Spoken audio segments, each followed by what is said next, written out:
since the 1st of January, President in Office of the Council, Mrs. Laimdota Straujuma. You're very welcome, Madam Prime Minister. You have the floor.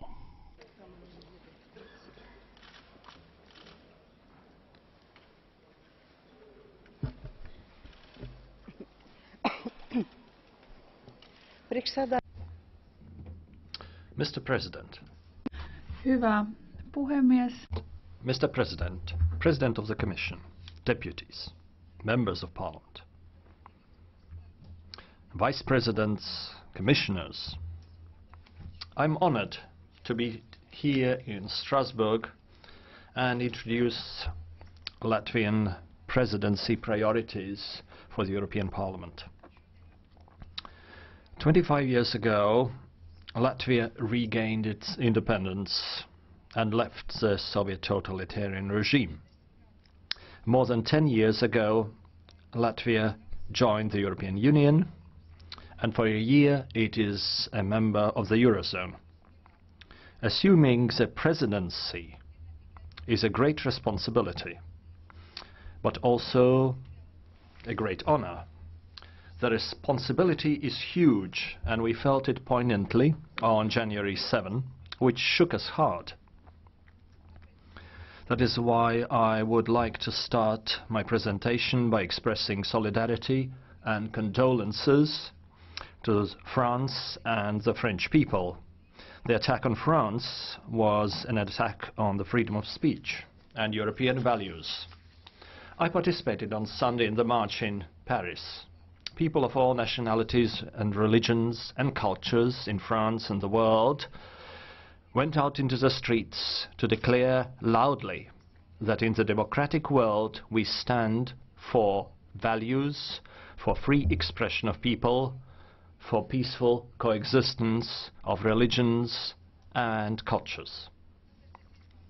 That is why I make use of this forum to call on you, to call on everybody for greater respect for other cultures and for new levels of confidence and trust between people. In this time of tension and stress, when terrorists want to impose on us new escalation, new clashes between religions, to push us into violence, we have to be more humane. We have to take interest in other cultures, so that we should not be led astray by demagogues or wrong and skewed interpretations of facts. The European Union should be ready to defend itself, its citizens and its values. All of us, all EU institutions, all member states must join forces to ensure adequate reaction of the European Union to the challenge that has been thrown to us, to our way of life. In May 2, there will be a huge forum of world press freedom in Riga, where we'll be able to exchange opinion about our topical issues. We have to reactivate all the mechanisms to fight terrorism. Special attention should be paid to European internal security strategy. To have a full spectrum of instruments, we must ensure effective exchange of information between the services involved. We highly value the renewed discussion on PNR. It is very timely and it is right. We are talking here about limited data amounts that could allow us follow the movement of certain individuals. I understand this is not unambiguous, but I would like to confirm that despite the discussions on the passenger data, Latvian presidency will be moving forward the data protection package as one of the elements within its digital priorities. I'm sure the European Parliament will be a close partner of cooperation for Latvia, for the Council and Commission. Together, we'll be able to provide a powerful response. I believe that Europe will be able to overcome the threats. I believe that we will not fall into the trap. We will not allow the terrorists to break our mutual trust, set us against each other as regards religions and cultures. We will be able to protect European values. European future fully depends on that. Dear Members of Parliament, Latvia takes over the presidency at a complicated and challenging time. The beginning of the presidency coincides with the successful end of the transformation of the institutions in the European Union. We highly value the accomplishments of the Italian presidency and European Parliament, and we will continue our work to perfect the cooperation. The European Union still feels a financial crisis. Member States and the institutions have worked hard to regain market credibility. Member States are continuing the structural reforms. Slowly but surely, Europe is returning to economic growth. This year, all the Member States will have economic growth. This is the forecast. The European Union is still the largest economy in the world, with strong positions in the high technologies. Eurozone budget deficit level is falling. Yet, this is a good moment to create a system that would be enduring and stable against potential challenges in the future. Eurozone is also expanding. I would like to congratulate our neighbors, Lithuania, for joining Eurozone, becoming its 19th member state.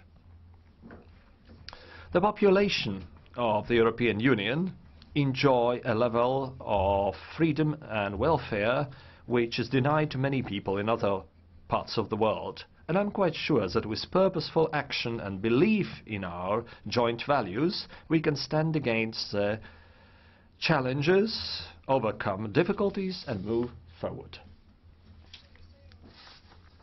In these rough and stressful times, we have to remember that the European Union has brought peace and welfare to its population. Very often we take it for granted. Dear Members of Parliament, European citizens want concrete results that would ensure and improve their everyday life, and we can reach that only by working together, the Council, the Parliament and the Commission. During the last year, much work has done to formulate the priorities of the EU institutions for the new cycle. We want to work on their implementation, paying attention to the new challenges, of course. Latvian presidency has 3 clear priorities: competitive European Union, digital European Union, and globally engaged European Union. Dear Members of the Parliament, we want to strengthen European competitiveness and ensure its economic growth. Structural reforms, fiscal responsibility and investment. These are the 3 whales on which the growth is dependent. The growth will ensure new working places, new jobs, but not new debt for the next generation. We approve of the investment plan proposed by Mr. Juncker. We are ready to work for European Strategic Investment Fund to start functioning in June. Yesterday we had the Commission proposals. We hope for a good cooperation with the Member States in European Parliament to ensure fast legislation. Investments, attractive environment for investments is our joint responsibility. For a long time we have felt the need for energy union. We need solidarity, trust and security, an energy policy based on these. Much better integrated energy infrastructure and better management. Energy union creation will be one of our priorities. We'll also perfect the single market. We'll ensure coordination of the European semester process. Latvia presidency will review Strategy Europe 2020. We will promote work in industrial competitiveness. We'll work in the economic and monetary union. And special attention will be paid to better regulation.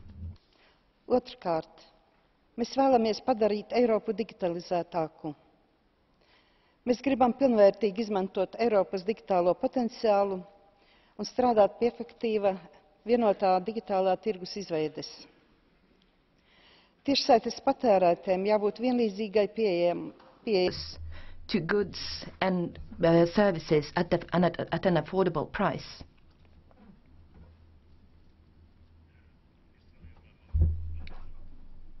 Es gibt, glaube ich, Probleme mit einigen Übersetzungen.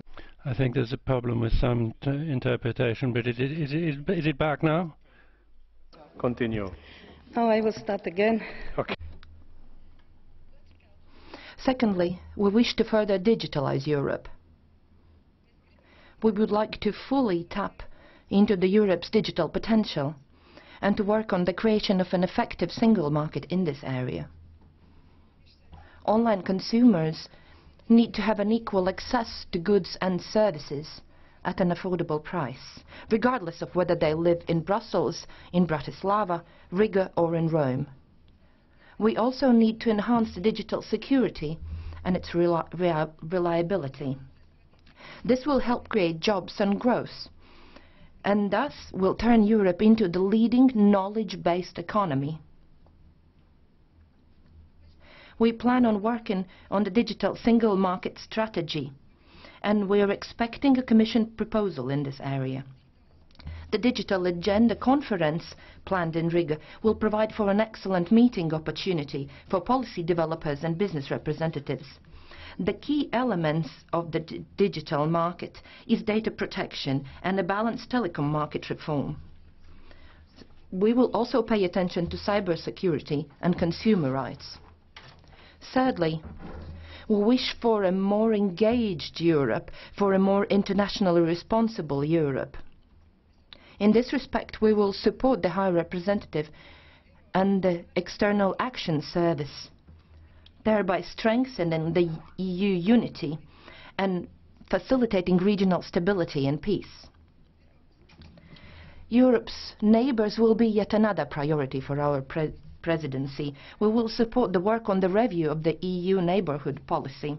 It is only natural that we will mostly look eastwards, but we will seriously work on the issues important to our southern neighbours as well. The challenges created by migration will also be included in our agenda. We will not be able to escape the conversations on the unprecedented events in the eastern neighbourhood. Russia's aggression towards Ukraine poses threat to the very fundament of the peace and justice in Europe. It is out of the question that EU would side with the stronger part here that violates the territorial integrity principle. The strength of the EU lies in its unity. And in this respect, I would like to thank the Member States and the institutions of the EU for the possibility to remain united when we had to react to the events in Ukraine and take decisions regarding the aggression of Russia. Many in the world were surprised at that. The Latvian presidency will be very active in further cementing this EU unity. In May, Riga will host Eastern Partnership Summit. It will let us evaluate the progress achieved since a similar summit in Vilnius. This should serve as a clear support signal to the Eastern neighbourhood countries. We also have to consider the Central Asia region in its wider sense. There, our presence and engagement can be further enhanced. We will work on the review of the EU strategy on Central Asia. The strengthening of the EU role also includes global aspects. We will help facilitate trade negotiations with the United States of America, Canada and Japan. The Transatlantic Trade and Investment Partnership would secure a 100 billion stimulus for the EU economy. But it would also provide for certain geopolitical gains.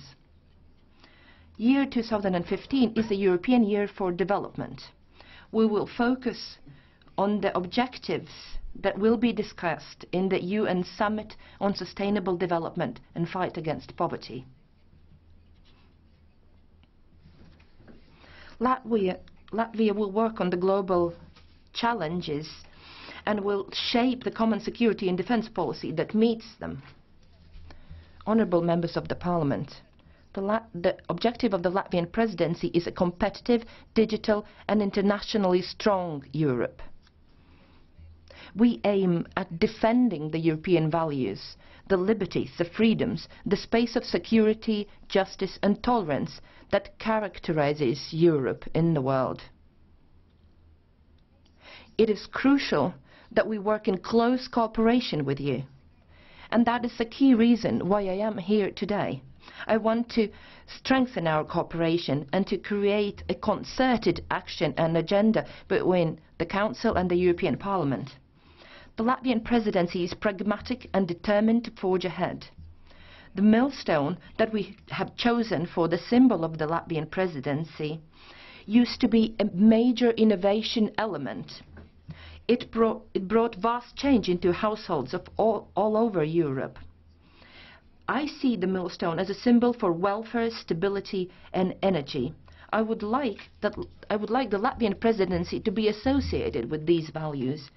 We would like to strengthen the direction of the European Union towards development. We would like to facilitate trust in the European idea that would inspire us to smart and wise growth, to create a Europe that is close to its citizens. Thank you.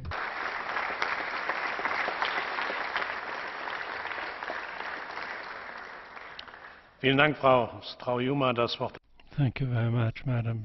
The President of the Commission, Mr. Juncker. Sehr verehrter Herr Präsident. President, Madam Prime Minister, ladies and gentlemen, members of Parliament, colleagues. We have reached a crucial point in the recent history of the European Union. Latvia is taking over the presidency of the European Union,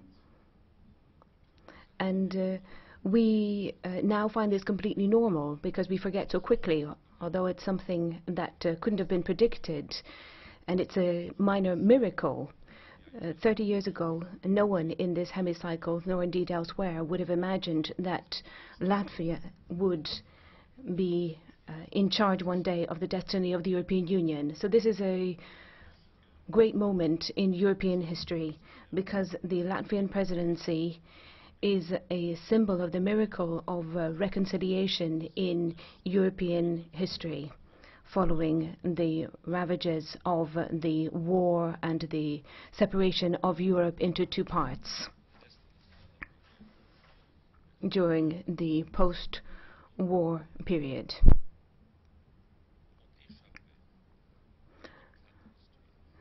I think the Latvians have been able to escape the dictates of history and have decided themselves on the direction that they would take. And I think that all of our continent owes gratitude to Latvia. Latvia is truly a great country and a great people. 1 week ago, we started the Latvian presidency in Riga. The Commission went to Riga to meet with the Prime Minister and look at the program of activities of the Latvian presidency. And this program has the full support of the Commission. If only for the reason that the program of activities of the Latvian presidency and the Commission's work program are identical, And that I think is a demonstration of how much goodwill there is and the way in which we can take inspiration from each other to ensure that Europe moves forward. That will mean that the Latvian presidency can work in very favorable conditions. And the Commission yesterday decided on the legislative text in relation to the setting up of the European Strategic Investment Fund. And this project is characterized by the fact that it is taking place in very special circumstances because we have no time to lose. And as I did a fortnight ago, I would like to call on our Latvian friends and indeed the members of parliament here to accelerate the procedure so that this investment fund can become part of the arsenal that we use to tackle the crisis and ensure that the fund can become operational on the 1st of July 2015. And in the same vein, the Commission adopted yesterday a communication on flexibility in the Stability Pact. I've just read the first articles from the international press this morning, and that gives me an opportunity to say that the Stability Pact will remain the Stability Pact. We haven't changed the rules. We haven't turned the Stability Pact into a Flexibility Pact.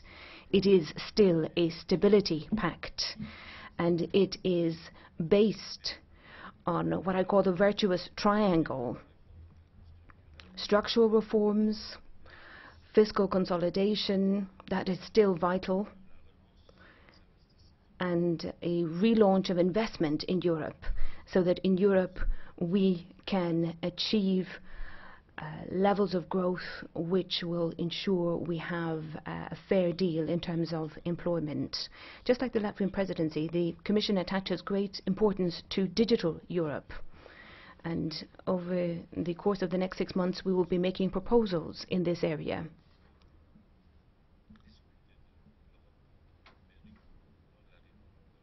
At the meeting of the College of Commissioners on the 25th of February, we will be discussing digital Europe.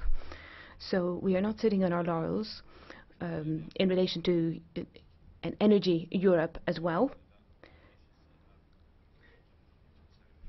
And we will be dealing with that on the agenda of the 25th of February. That's what we will be dealing with in February. Digital Europe will be dealt with in June. The European Council in October gave us the task of deepening the economic and monetary union. And there will be a report produced by the 4 presidents of the Council, Commission, Eurogroup and the Central Bank, which will present the first considerations in February, and we'll be working on that up until June. And of course, President, the Parliament will be involved by this work being done by the 4 presidents. The Parliament's President, of course, represents one of the major institutions of the European Union and has a role to play in that. So, President, that's what I wanted to say in response to the presentation by the Prime Minister of Latvia. I'm sure that the Presidency and the Commission will be able to work together very closely and effectively. And I would like to wish you good luck. Thank you very much, Mr. Juncker. Now, on behalf of the EPP, its Chairman, Mr. Weber. President of Parliament, President in Office of Council, Mrs. Straujuma, thank you for coming. Welcome to Parliament, and congratulations on your presentation of your work programme. Now, Latvia is a young country. It's exemplary. It fairly recently achieved and had to fight very hard for its freedom and democracy and independence. Freedom of the press is something that doesn't go without saying, of course, in any country, and especially in a country which wishes to reflect the ideals and principles of prosperity of the European Union. And you talked about in difficult times like this with the events in Paris. This reminds us of the very basis and foundation of your country and the European Union, and hopefully with your presidency, Latvian presidency, we will focus more on this. And something else which is fitting to remember is that you have lived difficult times. In 2009, minus 14% meant that your country went through terrible economic times. Now you're on a course towards growth. In the last few years, you've seen a rise in growth, and things are looking even better. Forecasts looking at growth data for your country with a drop in unemployment. So Latvia is really a glimmer of hope for the European Union to show us how things should be done correctly and how one can build for the future. I'm very grateful for the very pragmatic way in which you presented your programme, and I think this is the right way to convince people that we are interested in working hard. And after the constituent phase, now that we've brought a new commission in, and now in 2015, it is time to get back to work. And the Latvian presidency has an important job to do. Of course, we talked about security, and the EPP are fully behind you in the question of PNR, taking on board and taking another look at what we've decided in the European Council, in council meetings, taking a look at measures that exist and actually implementing those measures. The investment package was mentioned as well, and we link this up with the necessary reform agendas in member states. You also talked about the digital Europe, which is a huge theme, and I'm grateful that you said that you're going to focus on data protection so that that regulation, which we already are working on in terms of legislation, and we have a huge majority in the Parliament for this regulation. And hopefully, thanks to your intervention, the Council will also be able to move things forward here. We're very, very concerned about this, and we as Europeans aim to play an important role on the international agenda. Just as we did in the digital market, we have to have a voice that is heard, that stands not just for freedom on the network, but rules and regulations which protect our citizens and their personal data. Ladies and gentlemen, the internal market, the single market, and competition was also raised. Let me just mention TTIP and support for TTIP, because the discussion on social Europe is underway in Europe, and my group finds that it's important to hold such a discussion. Having said that, though, the most important thing in order to ensure that we have social security in Europe is to ensure that we can guarantee jobs for our citizens.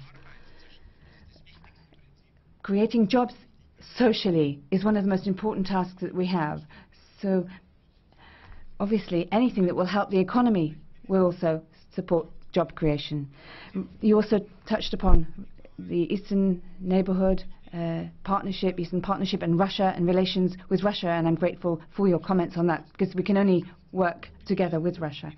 Well, things have got off to a pretty good start, but ensuring that citizens are at the forefront, as you have stressed, is the right approach. We now are under the guidance of Latvia, and we're in very safe hands. I wish you the very best. Thank you, Mr. Weber. Now for the Socialists and Democrats, it's Chairman Mr. Pittella. Prime Minister, President in office, as President Juncker reminded us a few moments ago, you're taking over the presidency at a crucial time for the European Union, a time of hope, but also a time of fear. On the decisions that we all take together will depend the fate of our society. We have to choose if it is to be hope or to be fear that wins out. If we tighten our positions against terrorism, fear will win out. If we choose freedom together with security, if we keep an open society based on integration, then hope will prevail. Europe is the land of human rights and of fundamental freedoms. If Europe gives up on these values, then it betrays itself, which is why we want to answer to the questions about protection of our citizens while remaining true to ourselves. So we need a new security approach. Europe's security is not just a matter, it's not a game that's played within our own boundaries, as you said. After the war in the 70s, when the first approaches were made to Europe's borders, you can't just sit on your hands. We have to overcome the resistance of member states and set up a regional strategy that makes it possible to clear away the terrorist forces in Syria, in Iraq, and in Libya. The Israeli-Palestinian conflict is the fertile ground on which radicalism can grow, and we need to welcome the efforts made by Vice President Mogherini for Europe to play a real mediation role. We need to use better the data that the Schengen system provides to identify foreign fighters. And on this ground, on this point, I want to be very clear. There's no messing with Schengen. There's no need to change it. All it needs is to be applied properly. If you mess about with Schengen, you're messing about with the principle of freedom of movement within the European Union, which is a pillar of the Union. On PNR, let me be very clear here too. We have nothing against PNR in principle, but we still have our principles, which should be everyone's principles, the protection of fundamental values and of human rights. If we don't want to give way to fear, then we need to go back, as Weber said, to talk about social justice. 5 years of austerity have depressed our societies, and yesterday was a good day for Europe, because for the first time, with the European Commission's decisions, and I'm grateful to President Juncker for them, because once again he stuck to his word. The conditions have been set up for a turning point in economic policy. Prodi said the Stability Pact was stupid, and with what you've done yesterday, you've made it a bit more intelligent, so we're on the right track. Thank you. Thank you, Mr. Pittella. For the ECR group, Mr. Zīle. Honorable Chair, Prime Minister, I am deeply moved to be able to speak Latvian today and to speak on issues so important, issues that 25 years ago would not have been imagined to be discussed here in Strasbourg. So I wish all the best to the Latvian presidency, and I am certain that it will achieve the objectives, both regarding the reaction to events such as in France, and I believe that there will be success.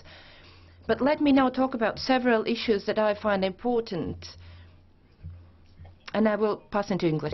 Growth and prosperity in this House about development of our economies. And when we ask ourselves, but what could be the stronger instrument than a transparent progress on TTIP, which is important not only for geopolitical point of view and your Western values development, but also for economic and growth on both sides of Atlantic and, of course, in Europe.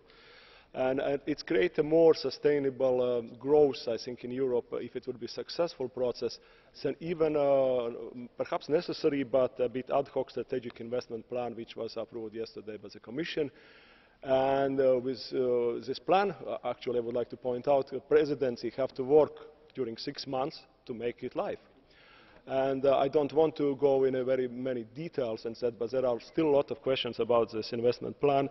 Mr. Juncker, and some of my main worries is that profitability-driven investment can create more disparities in the European Union than it is now, and it perhaps can move a younger generation of Europeans to the most developed member states in the future. We have to be very careful with such outcomes.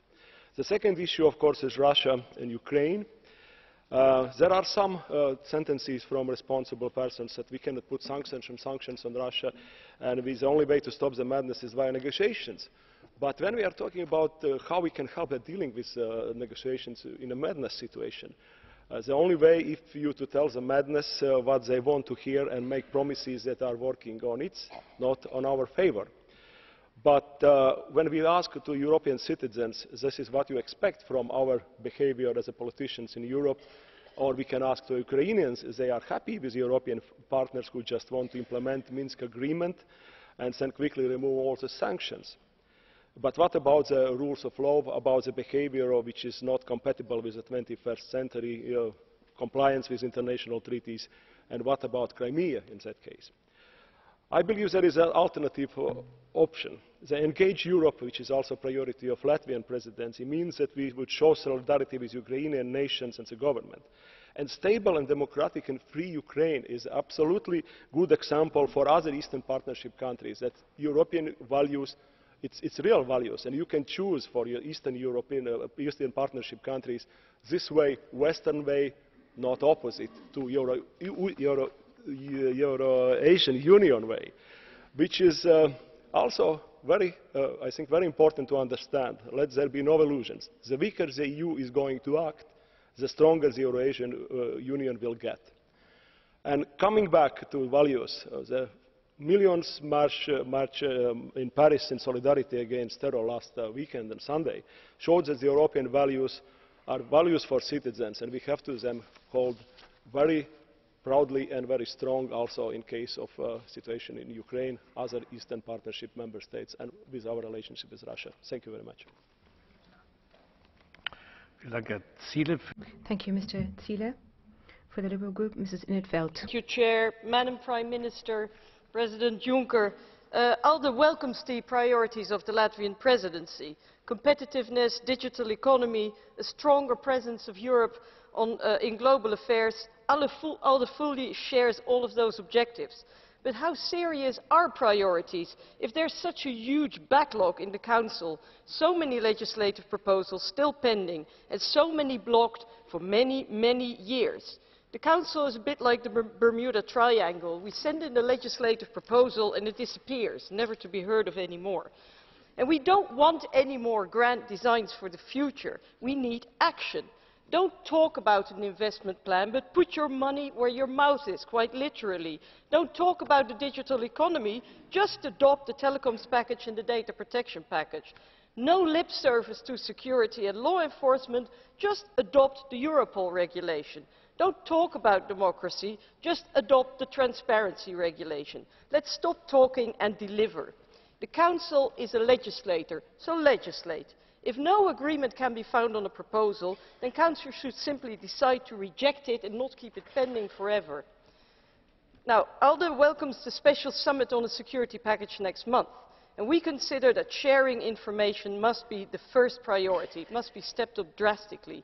It shouldn't ever happen again that attacks take place and we realize afterwards that the killers were known to the intelligence services.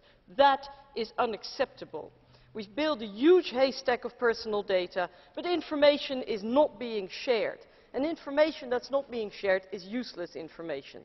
ALDE wants real security for citizens, not fake security and politics of symbolism. On the particular issue of PNR, the facts are PNR data are being collected and shared in Europe today. They are available to law enforcement and security authorities, so I can reassure those who are worried about that. But there is no proper legislative framework with all the required legal safeguards. A vote was taken in Parliament in the Libe Committee on the proposals of the Commission, and they were deemed inadequate. So now the ball is firmly in the court of the Commission and the Council. They should present a revised proposal and adopt the Data Protection Directive as quickly as possible. And not just ask Parliament to vote again and again and again and again on identical proposals until you get the outcome that is to your liking. And we should not make the same mistake as in 2005, when we adopted the Data Retention Directive under great pressure, and it was subsequently scrapped by the courts last year, as we know. We cannot afford to be sloppy again, in particular when it's about our security. And what irritates me, President Juncker, is that in the meantime, in the absence of an agreement on PNR, the Commission is simply pushing ahead, funding the creation of an EU PNR with EU money and creating a fait accompli. And I wonder if this is the Commission's idea of better lawmaking. I would call it legislation by stealth. Now, finally, I would call on the Latvian presidency to make the adoption of the horizontal anti-discrimination directive an absolute priority, Madam Prime Minister. Adopting a European law, finally, after so many years, on equal treatment would really be the best possible answer to the homophobic and derogatory remarks of the President of Latvia on LGBTI people and the Euro Pride event in June this year in Riga.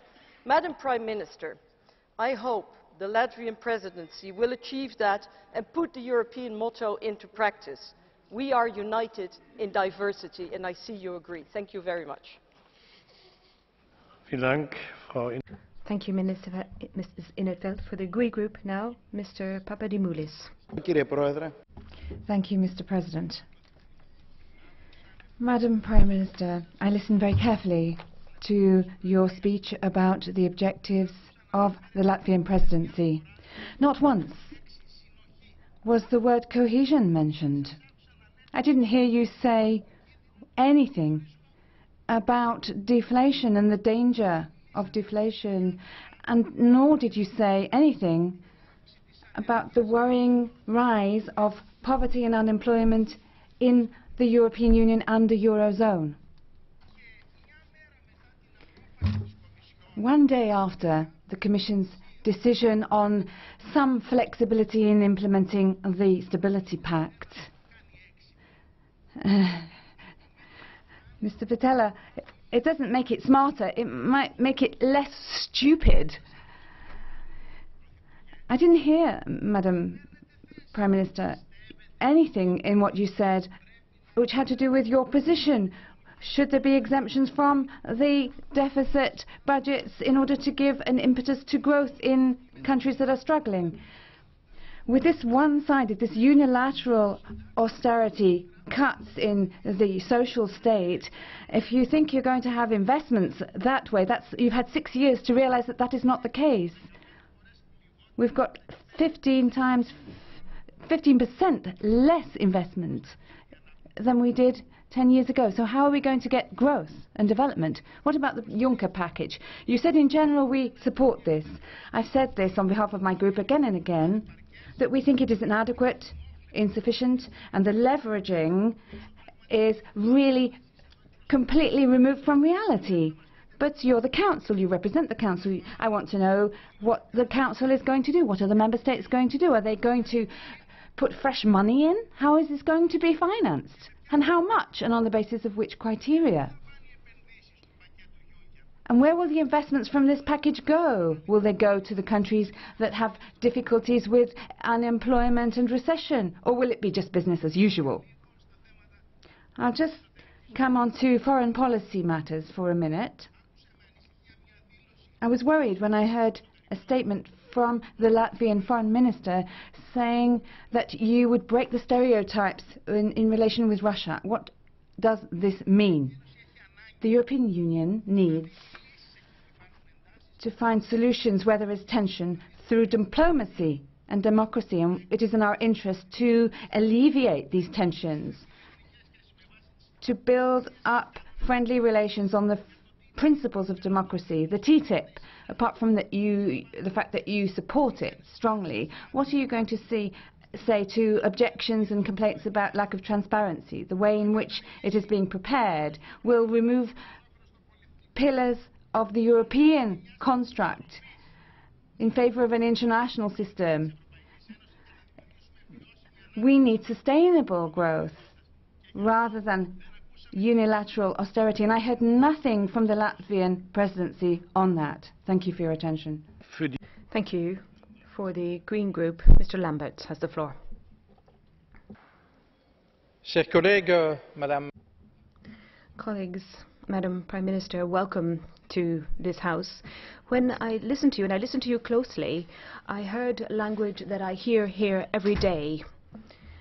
For the last 5 years, the time that I've spent here, I heard you talking about fiscal responsibility, about structural reform and investment, and clearly on investment the Commission is doing something about that. But when it comes to the other things that you mentioned, it's a common language that we use, and the whole objective of this is to generate growth. And I'd like to just dwell on growth for a couple of minutes.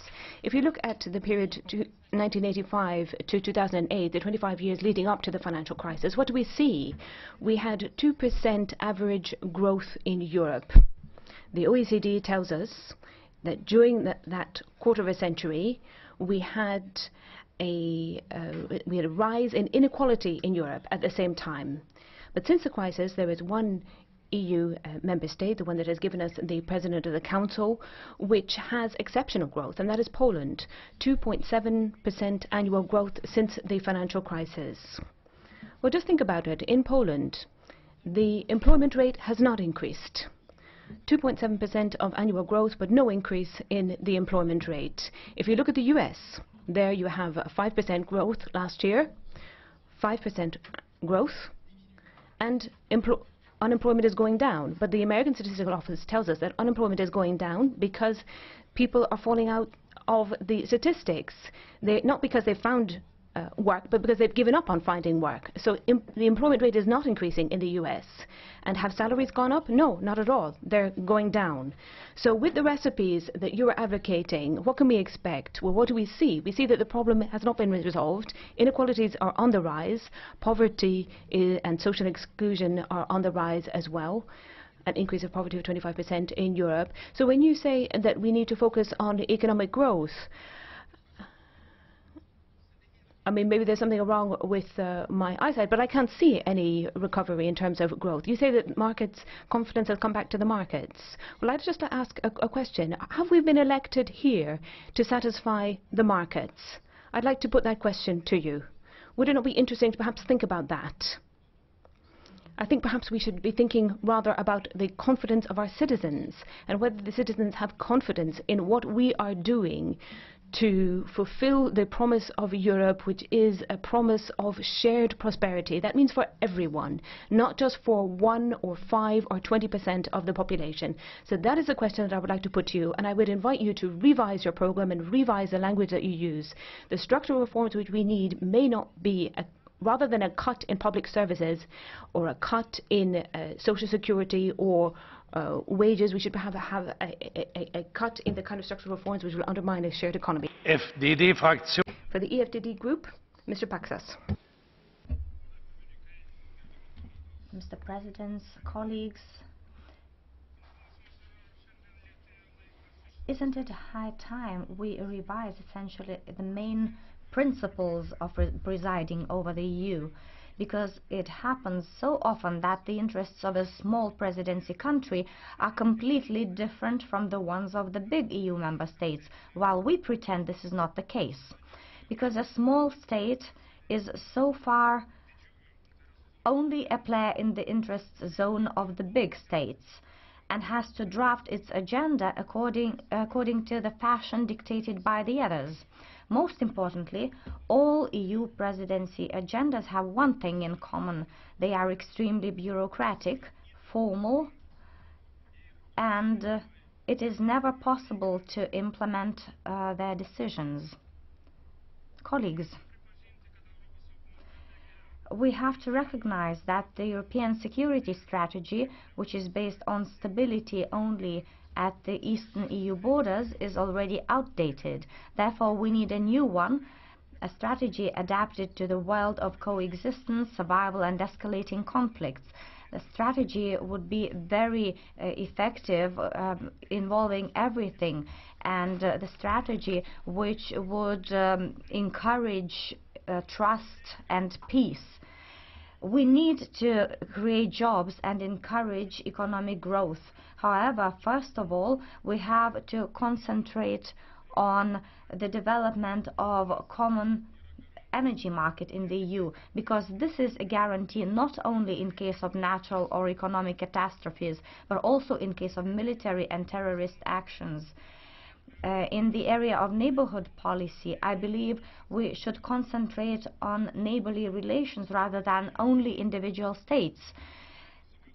Good relationships with the state, their politicians, every individual person, irrespectively of their language, nationality or place of residence, their skin color or religion, is the guarantee of our further coexistence and peace.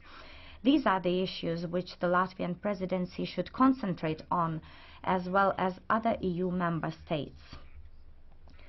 Let's implement that here and today and later on, each of us individually in our own states. May God help us work in consensus and mutual agreement. Thank you. Thank you, Mr. Paksas. Now, the non-attached member, Mrs. Grigule. Ladies and gentlemen, among the priorities of the Latvian presidency is the issue of relations with Central Asia. Central Asia states need our support and attention to help them balance the increasing Russian pressure. Cooperation with these countries will promote economic growth and new jobs, both in the EU and in the neighboring regions. Also, our aid is topical to the countries so that they can overcome the challenges of terrorism, border control and drugs trafficking.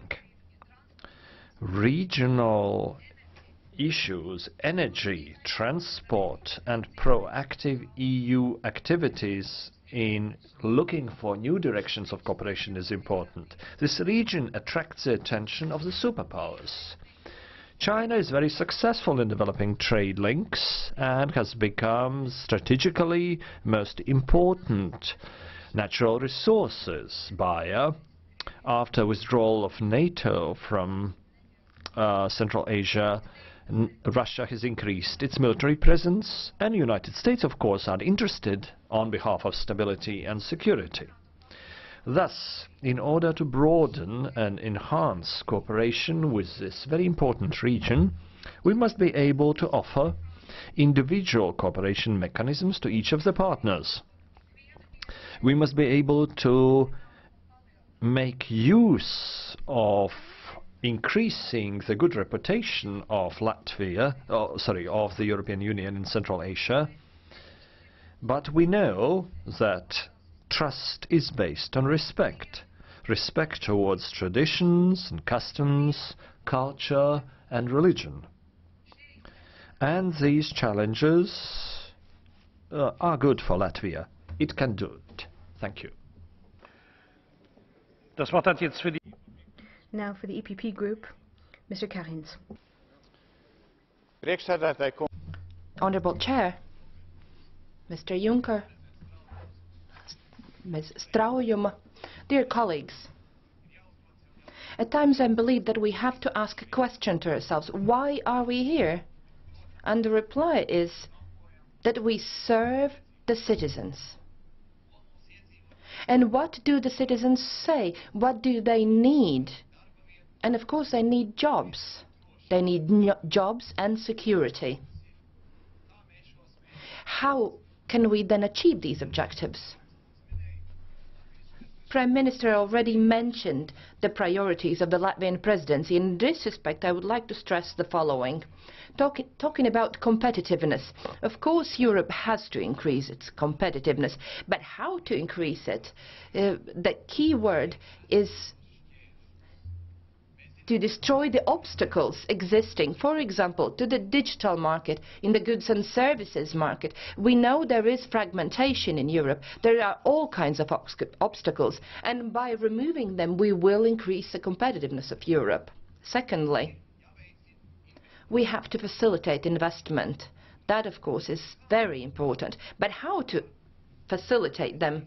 I believe the Juncker plan is good towards releasing the private capital so that it would be injected in the economy in Europe. I think it's one of the best that I've heard since long. And the presidency of Latvia will now have to implement it, to change it from an idea into reality so that there would be private funds released and injected in the economy.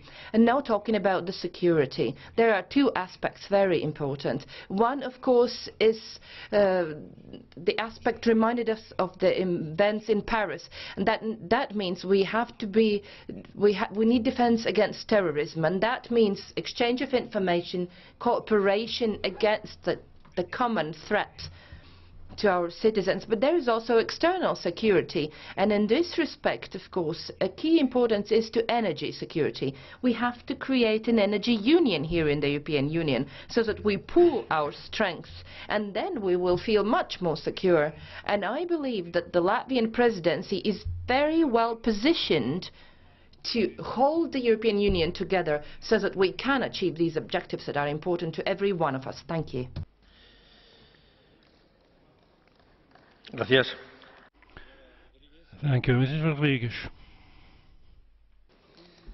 Madam Prime Minister, first of all, a great pleasure to have a Prime Minister woman chairing a EU presidency. Welcome. Let me tell you that your program seems promising, but I would like to underline the main expectations and the main objectives of the S&D group. We really think that we need a turning point in Europe. We need a big push for investment, and that's why we need to complete these funds for strategic investment as soon as possible, and latest in June, as this is being proposed by President Juncker. You can count on us for this, but you know very well that you need to get more national contributions to make these funds really work. But now let me underline that I believe that investment should be driven by a powerful vision for a competitive economy in Europe, focusing on citizens' well-being. We need new products, new services, and this is also applying to the digital agenda. The digital agenda should become a leverage for well-being in Europe by providing new solutions. Last but not least, don't forget about jobs and quality jobs. In the end, Europe must remain a continent of high-quality jobs for our young people, but also for those who are in long-term unemployment.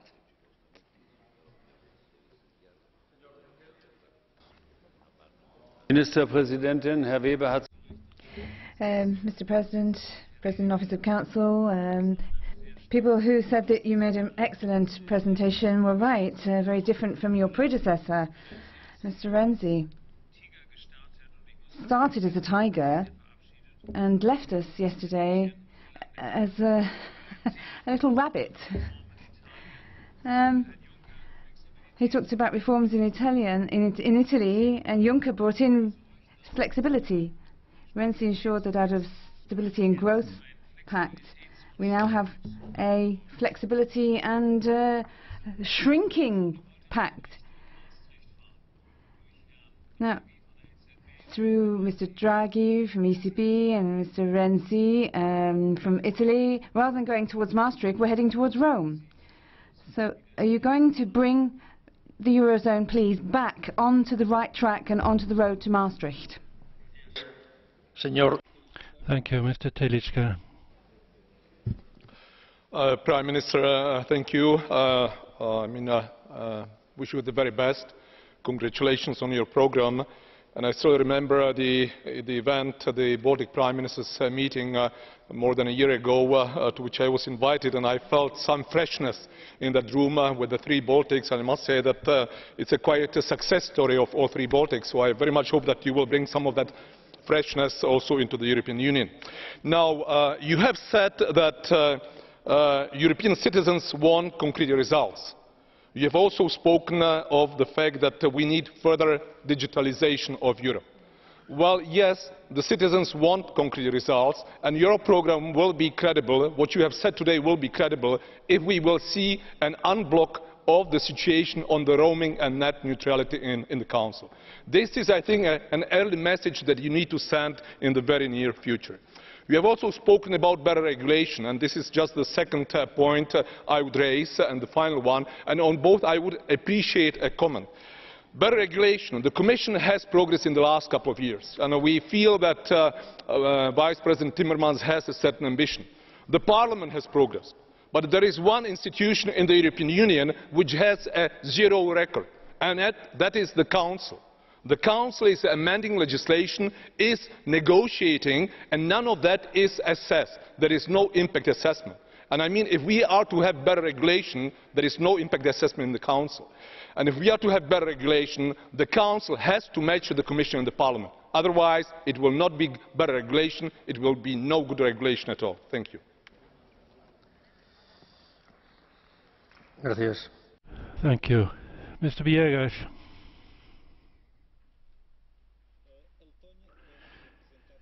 Latvia is presented to us as an example of success, but it's an example that is not that the people of the country are not at all keen on. In the 2008 crisis, following instructions from the European Union, the government imposed a draconian austerity plan, sacked a third of the public officials, shut schools, hospitals, increased taxes.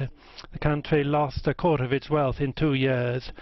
5% of its population, with forced emigration of more than 40,000 young people just in 2010.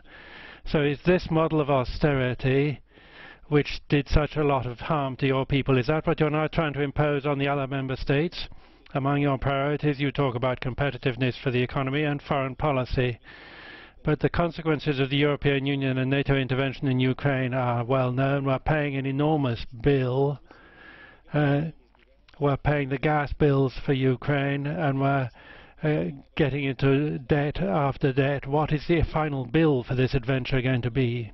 Thank you very much. Mr. Jadot. Madam Prime Minister, colleagues, Prime Minister, at the end of your speech, you talked about making Europe closer to its citizens. And in this House yesterday, everyone paid tribute to the European citizens who stood up and came out against barbarism and fear and in favor of solidarity. But you can't do that and then ignore the citizens when they protest against the transatlantic treaty.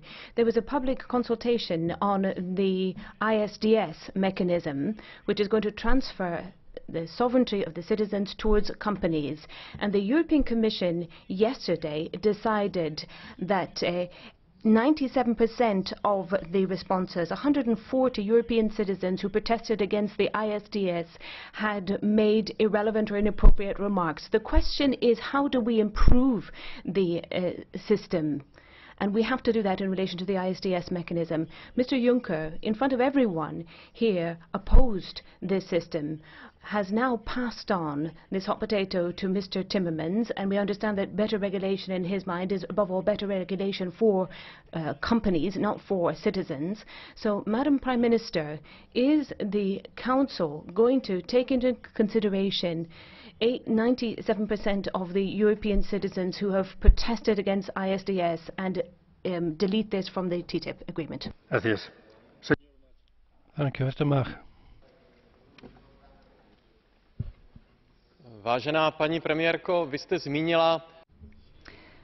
Thank you, President. Madam Prime Minister, you said that 25 years ago, Latvia succeeded in freeing itself of the Soviet yoke. And in the same sentence almost, you said you were going to support the new European Investment Fund. Do you not feel that this is a little bit of a paradox? Do you think that if politicians and bureaucrats decide on investment, that this really is going to improve our economy? Do you not get the impression that this is more of a return to the old system? In your presentation, you said that your aim was to increase competitiveness, to focus on digital Europe and improve regulation. Doesn't this remind you of the old Soviet cliché on improving the system?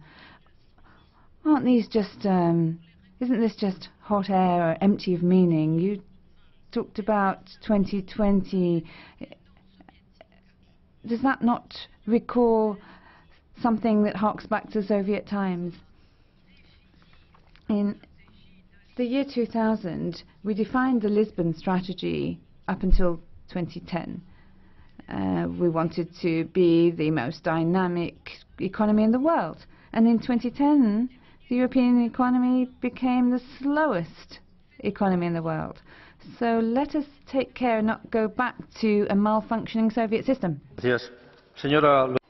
Thank you. Mrs. Le Pen. The Schengen agreements stop a state from monitoring who's coming in and out of its territory, including if it's between two signatory countries. So it's greatly weakened the monitoring of dangerous individuals crossing Europe.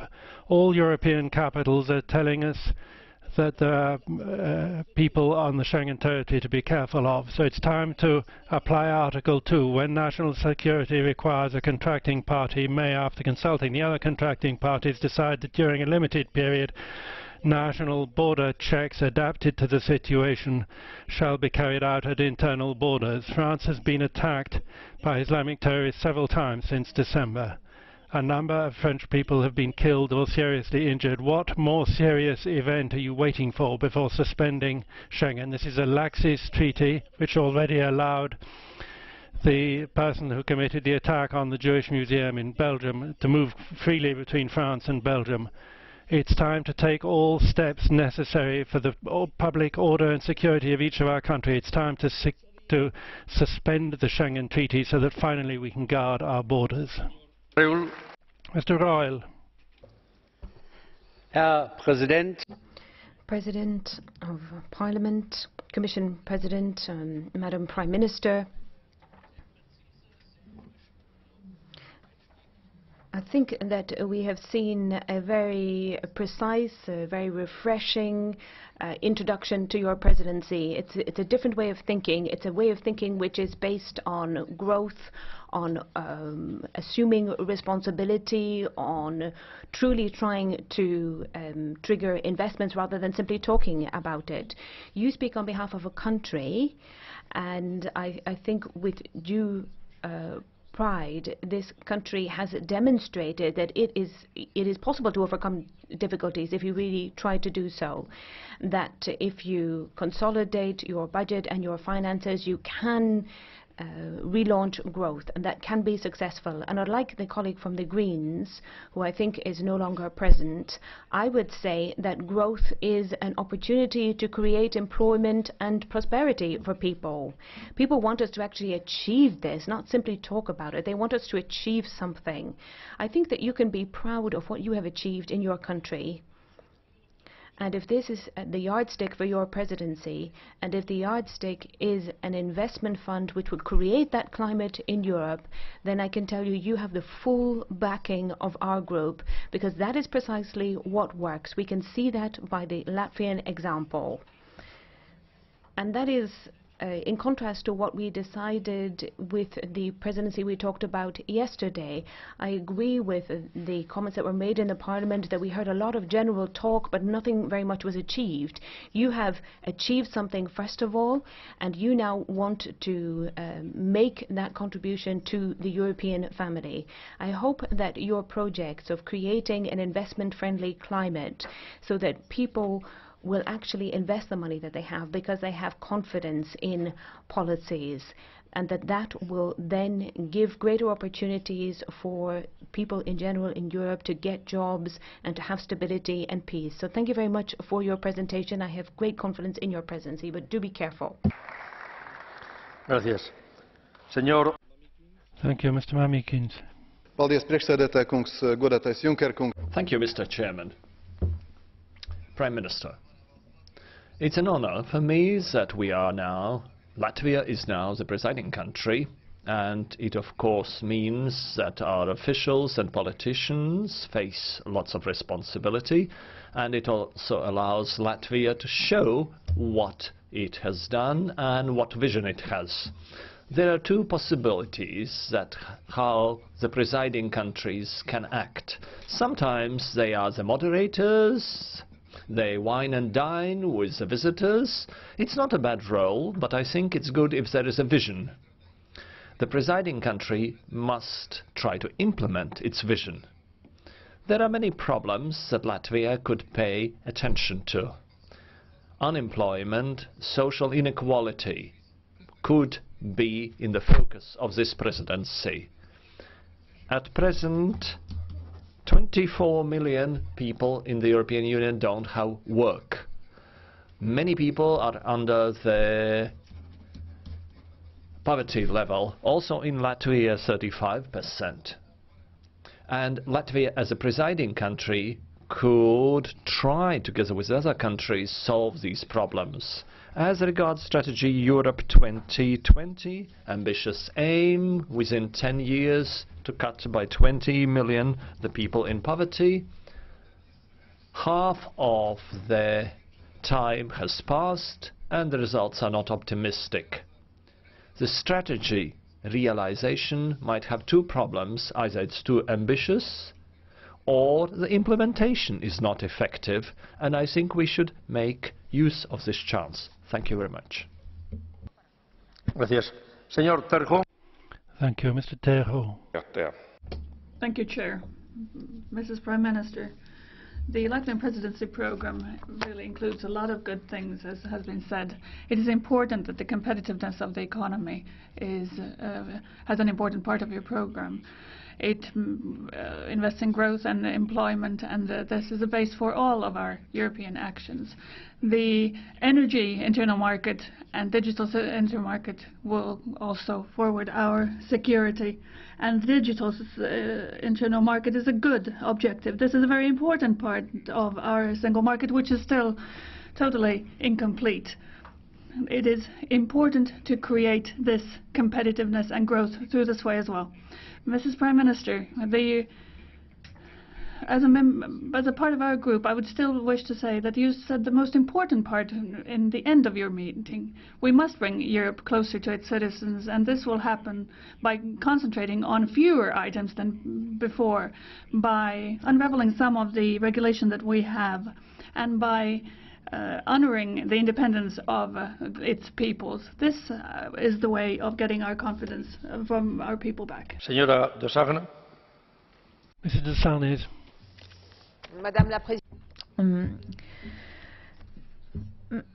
Madam Prime Minister, you said that the attacks in Paris were attacks on freedom of expression, culture, worship, the freedom to live as we wish, and so on, saying no to fanaticism and terror.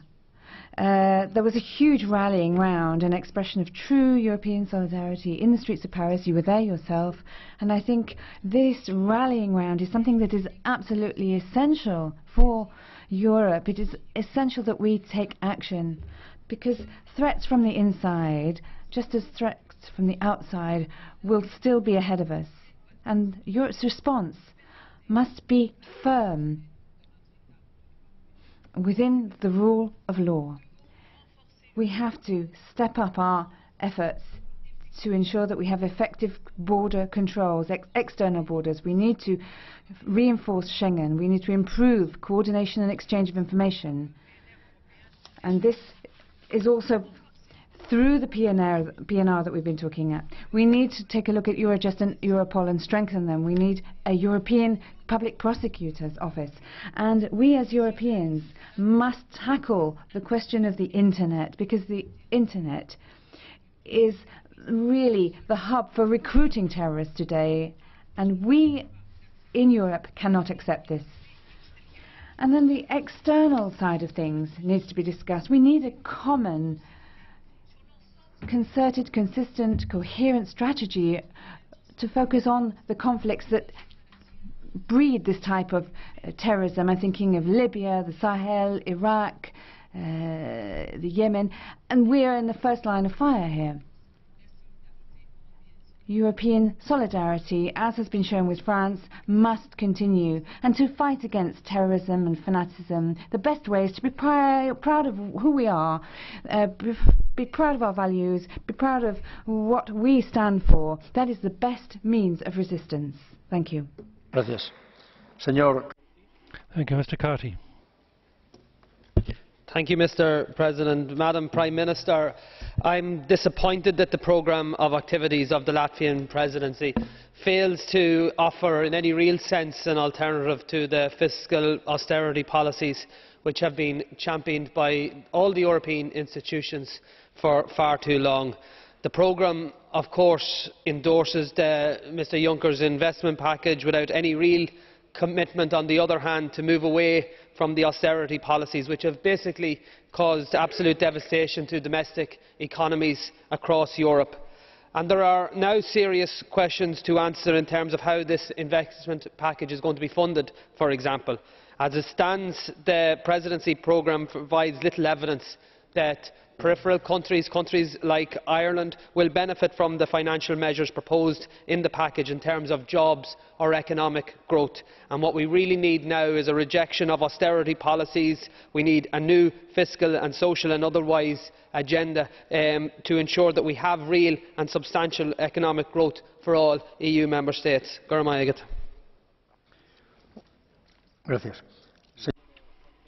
Thank you, Mrs. Hautala. President. Arvoisa rouva puheenjohtaja. Thank you, Chair. Mrs. Prime Minister, I too would like to remind myself of how a little star was lit on my map in the end of the 80s. It was Latvia and the free will of the people of Latvia. The renewal of the Eastern Partnership is a part of your agenda and the summit in Riga. I would like to hear more about the situation, how you are going to solve it, where we have a lot of problems. To begin with, I would like to point out that our Eastern Partnership nations have made very difficult choices wherein they have wished to get nearer to the European Union. They have simultaneously lost very important trade relations with Russia because Russia has punished these states because they want to be within the sphere of influence of the European Union. How will we solve the situation where approaching the European Union will not result in such a result? And the 6 Eastern Partnership countries, now 3 have association agreements. How do we keep them together so that they are not divided into 2 groups? And thirdly, how do we reinstate the principles in the Helsinki document, which Russia now is very blatantly breaking? How do we return to the previous situation? Gracias. Thank you, Mrs. D'Amato. President, there's an encouraging or discouraging piece of information that you can start from. In one way, you can't do worse than your predecessor. The Italian government made lots of promises but didn't achieve any results. Let's look at unemployment or development, lack of development rather than growth. The investment program produced by Juncker, the Italians regard it as a victory, but actually it's a bluff. There's no specific idea for development here. If we want to give a future to Europe and really fight unemployment, you have to give an opportunity to people to invest on the ground. But your document on flexibility doesn't resolve anything. There are caps in the Stability Pact which stop the regions from investing. So we want a strong commitment, at least co-financing for the funds should be counted against the Stability Pact deficit. The European Union has decided to slow down gas emissions and slow down a greener economy, and all of this is for lack of resources. But what kind of credibility will we have when we go to Paris? How can we ask the other countries, particularly the ones that are developing, to do more to fight against global warming? Then think about the Mediterranean, where we're off looking for oil now, and the European Union is giving the member states a blank check. Which is hypocrisy. We talk about sustainable fisheries, but you can still pollute the European Mediterranean and everyone will turn their back on it. Then there are things like the Adriatic-Ionian Sea strategy. These are important strategies, and yet what's Croatia done? 10 concessions to drill. That's what it's done. These things need to be really at the center of your 6 months presidency, this kind of idea towards resources. It's not it's this rather than the social or regional or cultural particularities of territories that are important. Mrs. Bizzotto, thank you. The Paris attack hit Europe at its heart.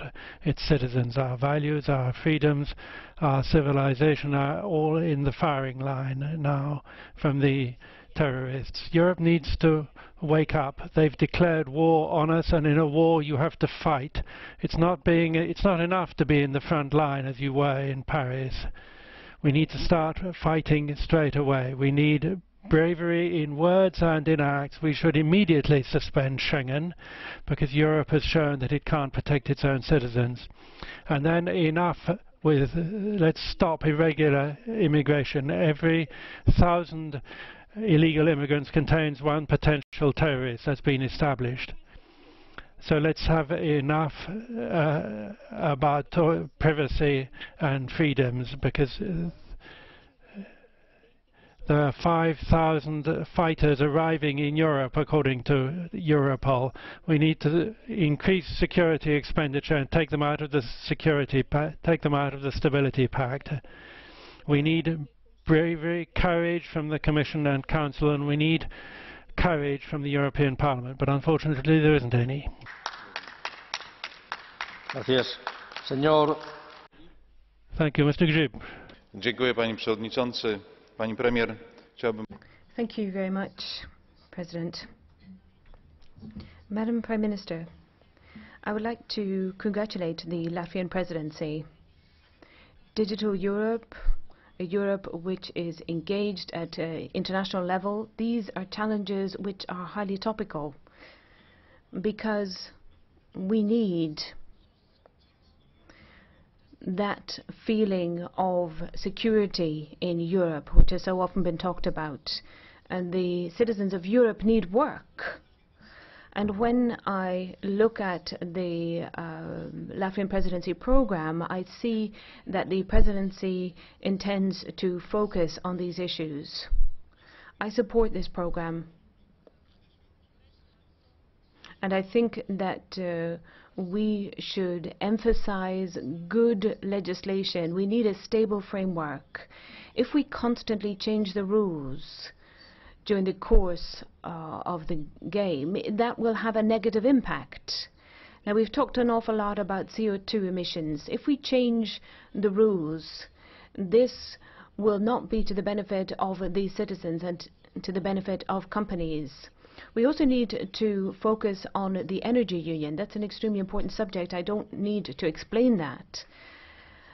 We also need to reinforce and strengthen investment.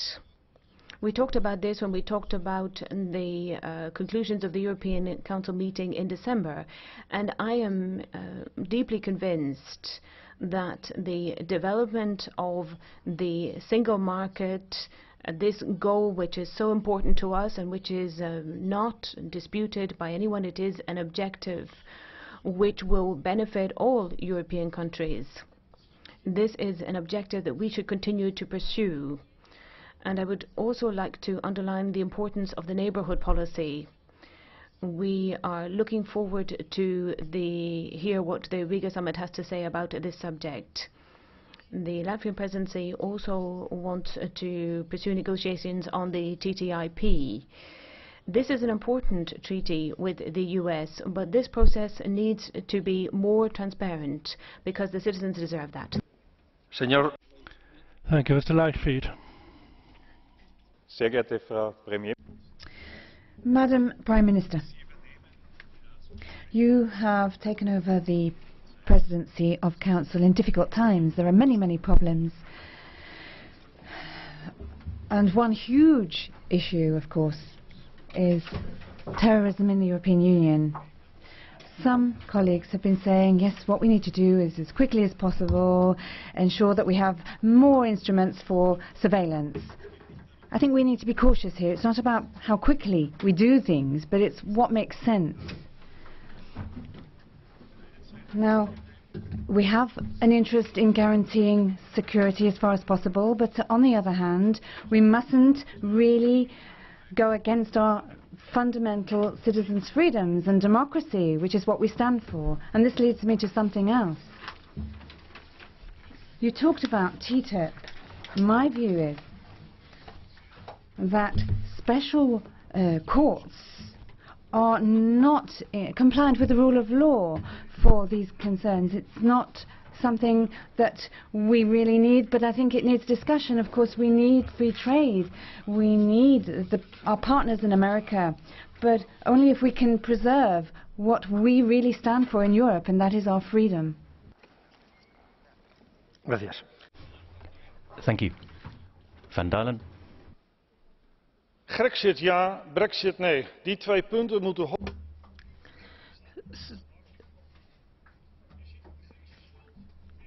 Greece says yes, Greece says no. That's top. We see twice the GDP of Greece in terms of debt. To get anywhere near repayment, the country will have to use years of economic growth, and that's not going to be possible. Therefore, return to the old currency with partial devaluation is the only way forward. That is the only way that they can progress as a country without the crippling debt of the Eurozone. We need to avoid the UK leaving the EU, because then we lose one of our key countries. That's going to lead to significant economic and financial consequences, but also ideological consequences. The UK's preparedness to reform must be an example to many, and we must keep that example in the European Union. There's a lot to be done for the EU presidency. Thank you. Gracias. Thank you. Ms. Artu. Madame le Premier ministre, pour inspirer confiance. In order to inspire confidence, the European Union must have the means of its ambition. You're calling for a competitive Europe, and you're quite right, because growth and employment are dependent upon this. Like us, you're happy to see Claude Juncker's investment plan. We will mobilize to give you, as soon as possible, the legal instruments you need.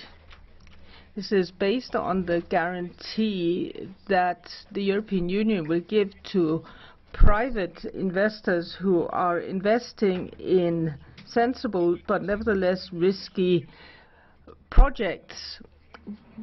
The EU must be in a position to step in for shortfalls in payments. The European Union is faced with silent debt.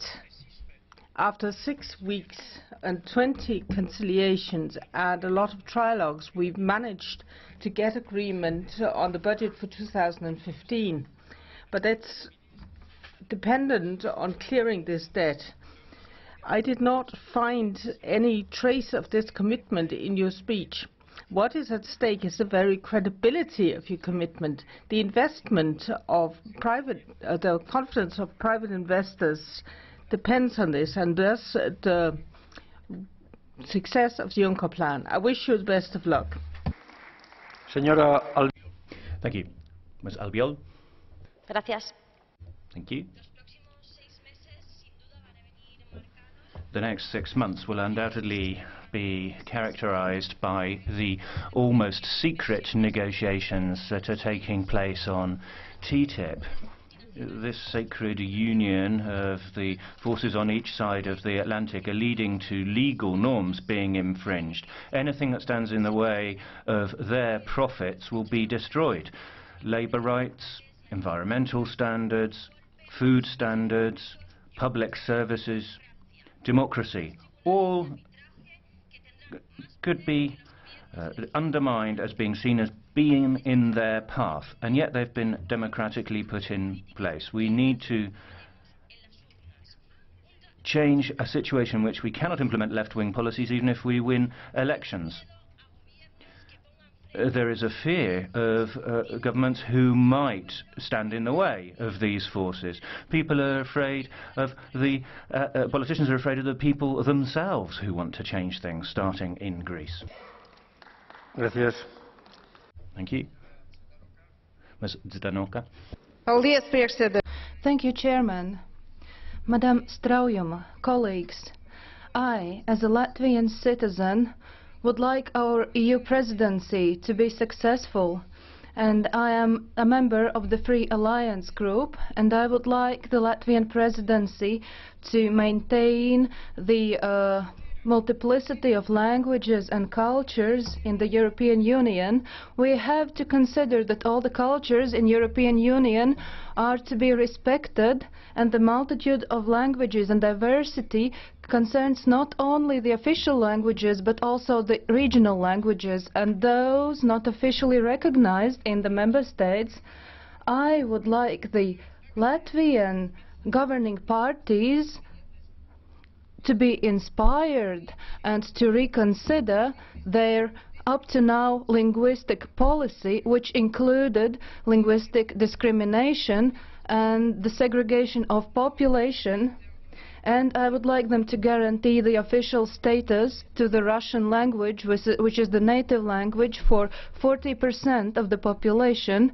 I would like this to come true, because only a society which guarantees the diversity of culture and respect are able to face today's challenges, and this is proved by the recent events in France. I would like us to be successful in this. Senor Nuttall. Mr. Nuttall. Madam Prime Minister, I predict that the next 6 months will prove a rocky road for the Latvian presidency. There will be many difficult issues to deal with, including Mr Juncker's fantasy financial plan, Greece's possible exit from the euro, dealing with the instability in Ukraine, encouraged by the European Union, of course, and finally a continent coming to terms with the Islamic extremism that we witnessed last week. But in many ways, Latvia is a microcosm of all that has gone wrong in the EU. Your economy tanked in 2008, followed by one of the worst recessions on the planet. You had to receive a bailout even before you joined the alien currency that is the euro, against the wishes of your people, of course. You are still the 4th poorest country in the EU. You have lost 20% of your population since 1992. So much so that the Baltic is now depopulating faster than anywhere else in the world. Your brightest, best and young are fleeing west in their droves. And where are they going? Well, considering that 1 in every 30 Latvians lives in the UK, that's pretty easy to answer. You have a brain drain, an ageing population, which means that there will be a skills, a pensions and a healthcare crisis not far down the road. In all, freedom of movement and the EU's economic policies have been a disaster for Latvia, and may I suggest that you get your own house in order first before you take on the problems of an old, tired and out-of-date European Union. Thank you very much indeed. Gracias. Señora Morvai. Ms. Morvai.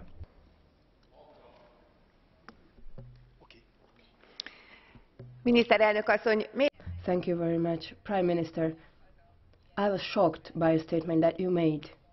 That is, it's a great problem that the European Union is not unified enough, and it's not unified enough against Russia. And you pointed out that creating this unity is an important task for the coming 6 months. That is to stand up against Russia with more fervor. I apologize for these strong words, but how dare you, Prime Minister? Don't you think that this attitude creates more tension, more Cold War atmosphere, and brings closer a real war, or the possibility of a real war? People are getting poorer and poorer, and they are asking, what is the European Union doing for us? And we keep repeating, the European Union is there to keep the peace. And is it peace that you are working for? Please reassure me, reassure us, and answer my question. What is it that you are going to do in order to create more safety, more security for your country, for my country, Hungary, and for Europe? Thank you very much, and I'm awaiting your answer. Thank you. Ms. Hübner. Madam Prime Minister, Vice President, the beginning of 2015 has brought dramatic events in France, but also in eastern Ukraine we see an upsurge in fighting. Europe will need to respond during your presidency to those and other challenges, offering our citizens more freedom through better security. The Latvian presidency promises to be a challenging one, yet I am convinced it will be a fruitful time for the Union. While listening to your programme, I was happy to hear that your presidency will focus on a better exploitation of existing mechanisms and procedures and at ways of improving them. This approach needs to be praised and encouraged. I see also a chance that in the coming months we will witness more cooperation between European institutions, leading to a better functioning of the Union. We look forward to a fruitful interinstitutional dialogue and joint action. I personally hope that you will manage to increase the appetite of Member States for serious steps forward on Eurozone economic governance. I hope to have a constructive debate on closer coordination of economic policies in the EMU in early 2015. I hope to see commitments to the streamlining of existing procedures within the European semester and increasing the involvement of national parliaments in the process. I hope to see the strengthening of national ownership of structural reforms. You promised to put the spotlight on labour market issues. We need more investment in the employability of female workers and young people, especially in the context of emerging technologies and new sectors where growth will take place. And the last thing, the first half of 2015 will also be a challenging one for the TTIP. The Commission just released the results of its public consultation on ISDS with an overtly negative sentiment on its inclusion in the negotiated agreement. We will need to work together, all three institutions, to have an ISDS that would, at the end of the day, attract much needed investment to Europe. I know there are many challenges on your table. I wish you a fruitful presidency. Gracias. Thank you. Ms. Berès.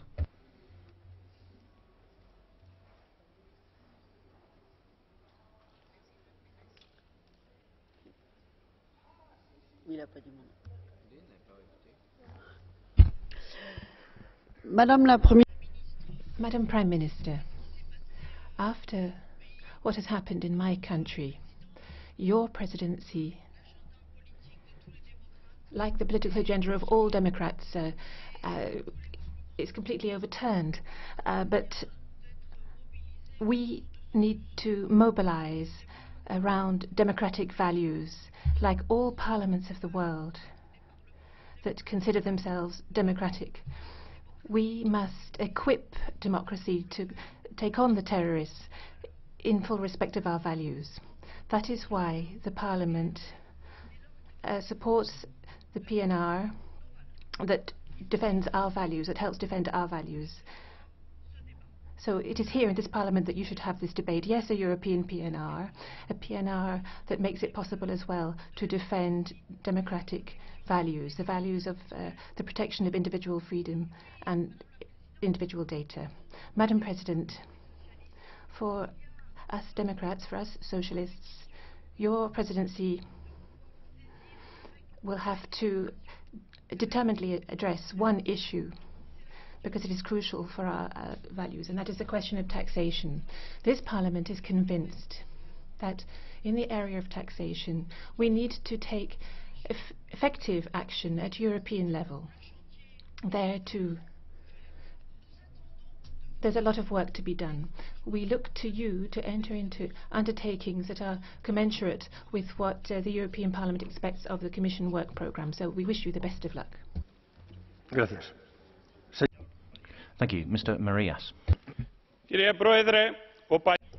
Chairman, the obsolete political community in Europe, those who led governments and EU institutions such as Mr. Juncker, after filling Europe with unemployed, now they pretend not to care and now pretend to offer an investment package that supposedly will lead to growth. However, for investment you need funds. You need funds that the Juncker plan does not possess. The south suffers from unemployment.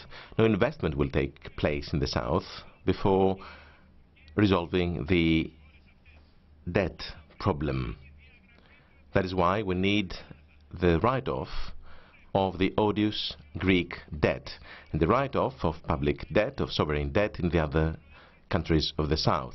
This is the only way we will liberate funds and take them away from the pockets of speculators. Thus we will lead funds to real growth, and thus we will be able to create new jobs. For growth, we need first of all to put an end to austerity and provide incentives to demand. Thank you. Señora Sánchez. Ms. Sanchez. Muchas gracias, señor Valcárcel. Thank you, Mr. Valcárcel. Madam Prime Minister, I would also like to talk about the Transatlantic Treaty. It is one of your priorities and one of mine, but for rather different reasons. You said investment, investment, investment, but these treaties only benefit the people at the top, and the ordinary people suffer dramatically from the consequences of crises that they themselves have not created. Apart from these unending cuts, we've had 3.5 billion euro for private investments for investors through ISDS-type clauses. Multinationals are thus getting compensation from governments if they see legislation as being an obstacle to making a profit from their investments. The Commission consultation published yesterday makes it quite clear that there is considerable opposition, up to 97%, to ISDS mechanisms because they threaten democracy, environment, consumers, labour rights. They are an attack on the sovereignty of states. Madam Prime Minister, I would ask you to rethink trade policy and put people first, before the interests of the people at the top, because the world belongs to people. Gracias. Thank you. Mr. Jones. Thank you. I'm up here. First, I think the Latvian presidency needs to get a chapter on climate change. I think the preparation of Paris is not only a 6-month story for the Luxembourgish presidency. I think that must be more prominent in your presidency. The other big topic should be energy. With Russia we have a more conflictual relation, so we need to review our energy policies. But we have a sort of hypocrisy. Everybody is calling for an energy union, but then every government is saying, don't interfere in my national energy mix.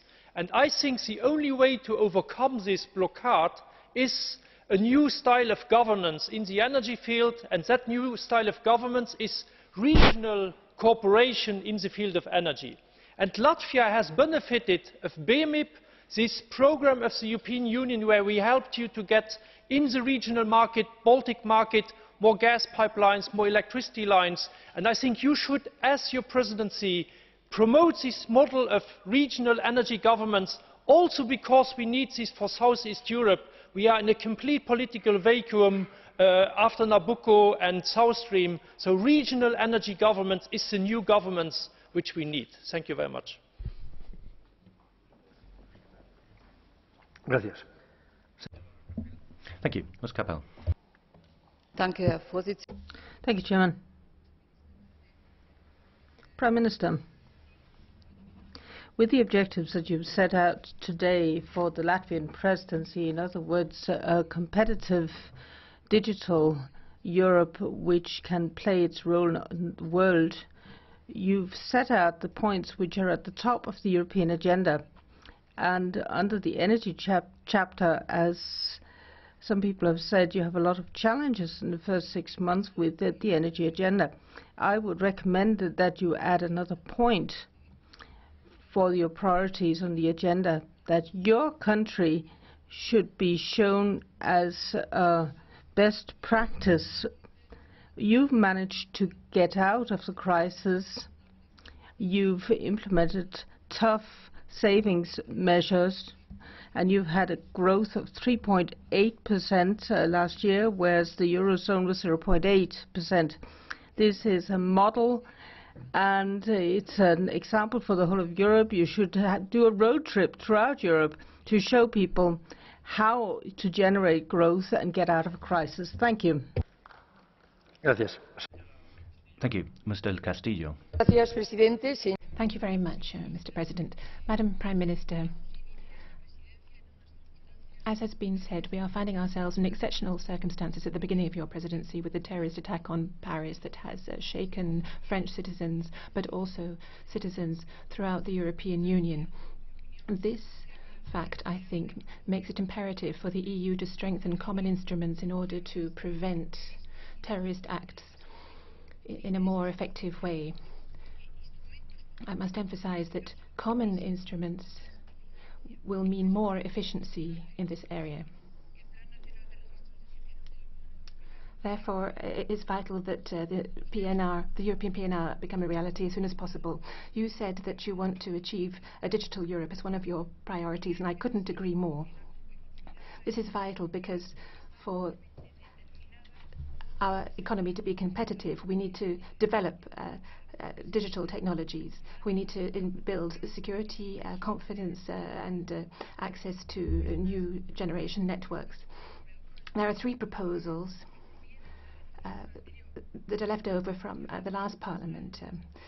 There's the data protection regulation, the information network security proposal, and the single telecommunications market proposals that stress the importance of network neutrality and reduction of roaming charges, or ending roaming charges. This would be a very clear and tangible signal that we could send out to the whole of the EU that the EU does represent an added value. And it is a factor that militates for integration of the EU and makes it easier for new startups to access a market of 500 million people. A Latvian proverb says that each man forges its own destiny. The Latvian presidency now has the opportunity to pay tribute to this tribute, and I am sure that it will do so, contributing to a much more competitive European market. I am convinced that you will spare no effort to do so. Thank you.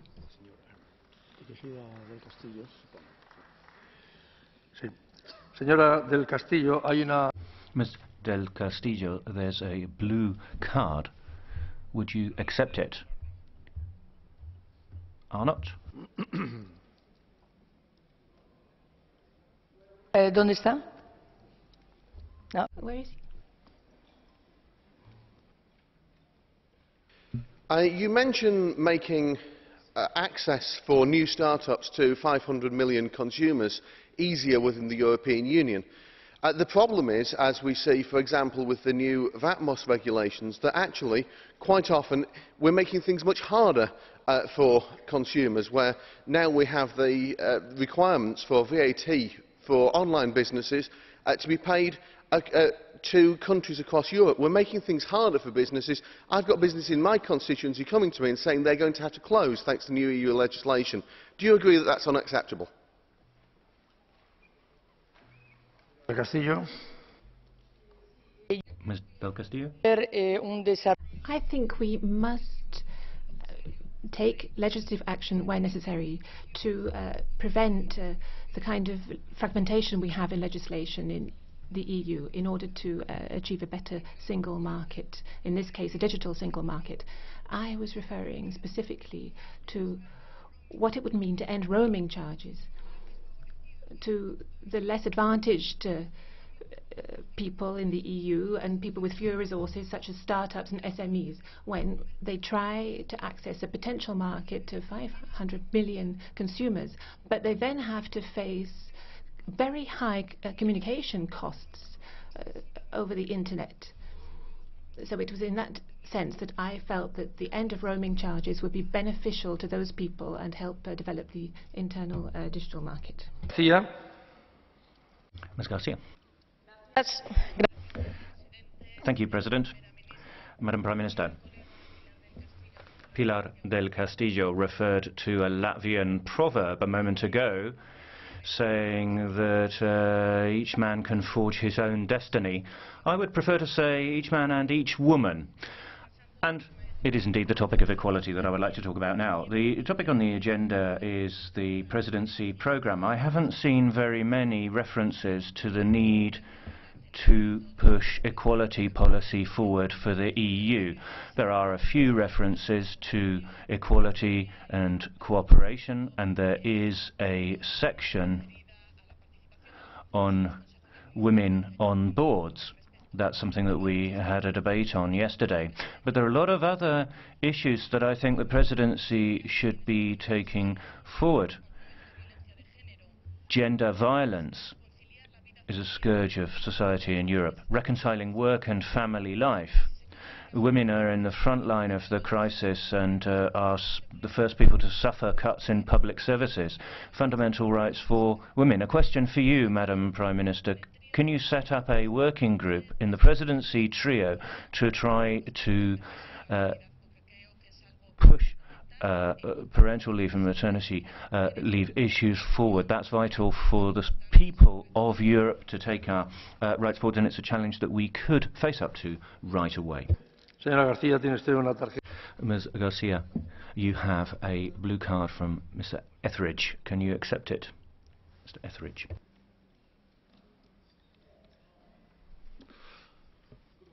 Would you agree with me that the difficulty that we find when we try to impose legislation and rules on equality is that often we focus too much on equality of outcome, and what we should be looking for is equality of opportunity, because not everyone is equal in whatever task they undertake to perform. You have the right to have an equal opportunity, but some will do better than others. That's human nature, and that's where government legislation falls down. Would you agree?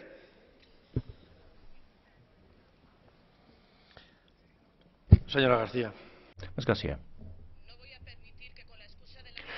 I don't think we should use the excuse of human nature to consent to a situation where half of the population of the planet is suffering from discrimination and inequality. Of course we're all different, but we all should have the same opportunities and rights. It is clear that in the world and in Europe, right now, women are suffering from the fact that they are an unequal part of the population. So we need measures to promote equality, because otherwise we will be missing out on half of our resources and half of the European population. I won't accept excuses for that. We need to do this in the same way as we've done in other areas to ensure that women are treated equally in the labour market and rights which are recognised for all European citizens. Thank you. Mr. Grobarczyk. Thank you very much, President. Madam Prime Minister, the Latvian presidency is facing tremendous tasks and challenges. First of all, we're talking about two basic objectives. First of them relates to the energy security of the European Union. The second relates to ensuring jobs and adequate living standards. And here I'm talking mainly about rebuilding the industry that provides jobs and good wages. We must act against guidelines that would lead to the liquidation of industrial plants. My country, Poland, is one of examples of this approach, because a number of jobs in the shipyard sector have been removed from the labour market, and the same applies to other industry areas. Here I would like to appeal for us to put a halt to the deindustrialization processes which lead to unemployment and poverty. Thank you. There's a blue card from Ms. Grappini. Can you accept that? Señora Grappini. Grappini, sorry.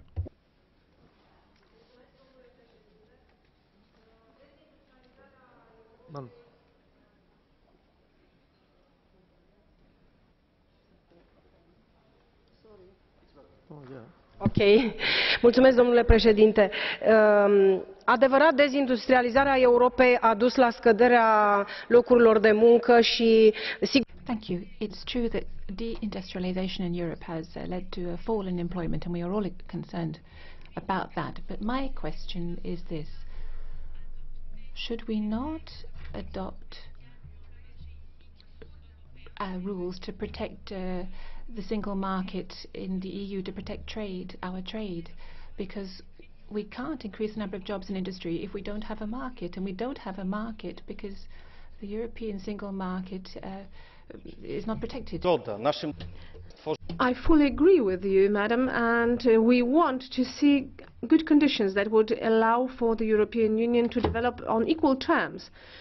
And here I'm talking about sustainable development.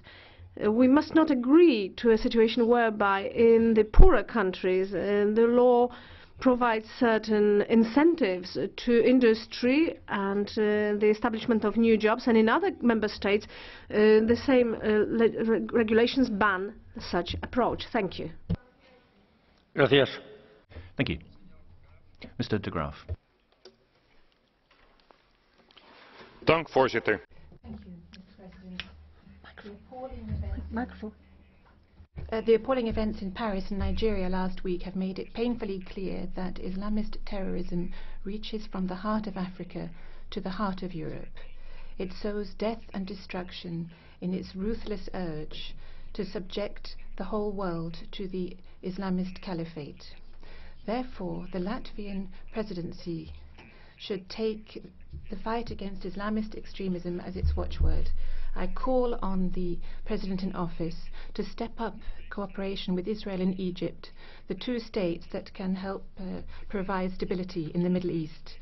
I recall the courageous address of President al-Sisi to the clergy of Al-Azhar University of Cairo, whom he requested to radically reform Islam so that Islam, instead of being a source of violence and chaos, can become an example of peace and order even for non-Muslims. I also draw the attention of the Latvian presidency to the fact that we must reverse the process of radicalization in Egypt, and that we address the situation in Libya, because Libya is an area where terrorists currently have a free hand, and from Libya, Mali, Nigeria, Egypt, but also Europe are threatened by ruthless, heavily armed murderers. Therefore, we have to stop the mass immigration from North Africa under this presidency. The European countries, Egypt and Israel, cannot... the speaker is interrupted. Thank you very much. Now Mr. Lamassoure has the floor for 2 minutes. Je vous remercie, Monsieur le Président. Thank you very much. Prime Minister, as a French MEP, I'd like to thank you for your participation at the historical march in Paris last Sunday. This reminded us of the human chain which linked the 3 Baltic capitals in their fight for freedom. Obviously, the fight against terrorism has to be moved to the top of the European agenda under Latvian presidency. I will mainly be looking at the means of governance and the European Union, and the mediocre results in communicating with general public opinion and the media. What happens is that the leaders get together, come along with some highfalutin goals, publish 20 pages of resolutions which nobody reads. The European Parliament adopts resolutions. It's all runs out in the sand. And this is why the 2020 strategy is about to fail. And that's why the headline goals never came about. And that is why the European Union has made itself a laughingstock in areas like energy, asylum policy and immigration policy. We talk about these things all the time. We vote on them over and over again, and we don't actually sort out anything. I'm glad to see that under the Juncker aegis, this way of governance is changing. The Commission adopted a number of measures for growth which are going to be put to us in block. In February, we're going to be looking at terrorism, then energy, digital economy. Let's organize ourselves, all of the institutions together. Let's get together to deal with the major subjects, just the major subjects, one at a time, focusing on specific issues, and then the media and the general public will understand Europe and have faith. Thank you very much. Ms. Blinkevičiūtė. Thank you, Mr. Chairman. Madam Prime Minister, I would like to welcome Latvia because the first presidency is a real test for a member state that is really crowning the integration process together with the accession to the Eurozone. I am convinced that in 6 months' time both Latvia and Lithuania will be able to enjoy the status of experienced member states and no longer be the novice. It is very important that Latvia is going to host the Eastern Partnership Summit. This will be the continuation of the Vilnius summit because the geopolitical situation remains challenging. It is very important for the European Union to ensure the strategic and continuous support to the Eastern Partnership countries. I would like to urge Latvia to finalize the establishment of the European platform to fight undeclared work. It is important not to have more investment to our economies, but to fight the undeclared work that hurts not only the revenue of the member states, but the social protection of workers. It is very important that you put a spotlight on the social services. Frau Kollegin van Bossut. Ms. van Bossut. Ladies and gentlemen, the Latvian presidency is going to work for Europe, for the citizens, based on freedom and peace. The terrorist attacks in Paris shows that these values are far from a matter of course, but together we can succeed. We must continue to protect European values and peace, not just with words but also through deeds. More specifically, I'm thinking about better protection of our external borders and a European list of terror suspects. On the Latvian program, we also saw strengthening of the single market, one of the cornerstones of the European project. Further expansion of this is essential. This is certainly not a plea for more European legislation. No, I think we should be working towards less European legislation, but better legislation which focuses on growth, jobs and competitiveness. Thank you. Vielen Dank, Frau Kollegin van Bossut. Thank you very much. 2 minutes, Ms. Galpel. Thank you, Chair. Madam Prime Minister, I welcome you here in the European Parliament, and I was delighted to hear your words in your introduction that described what has happened during the years since your accession and what challenges you face during your presidency in 2015. First of all, we owe you gratitude and thank you for your very quick steps and reaction to the terror attack or the massacre in Paris, and the actions you launched in the interest of all Europeans and for a better cooperation. I read your program. I can see that this is highly complex and includes enormous commitments, which is to be praised, and I also hope that you can also accomplish on those commitments. I would highlight one particular point, the digital market. This requires a quick adaptation. The digital market is a huge asset for the European Union. According to a study, it could increase the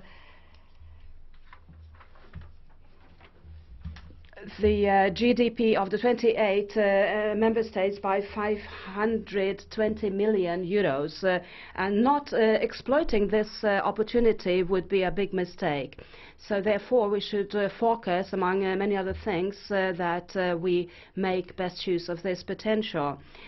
At this stage, all member states do need to take steps in this direction, and I also encourage you to do the same. Thank you. Vielen Dank, Frau Kollegin Galpels. Frau Kollegin Galpels. Thank you very much, Madam Galpels. Will you accept a question from Madam Morvai? Bitte, Frau Kollegin Morvai. Ms. Morvai. Kedves képviselőtársnőm, Dear colleague, you said that Latvia that joined the European Union at the same time as our country, Hungary, has reached very important results, joined the Eurozone and has very good economic results. Now my question is this, why is Hungary different? Rumors have it that the local politicians haven't stolen less in Latvia since the changes than in our country?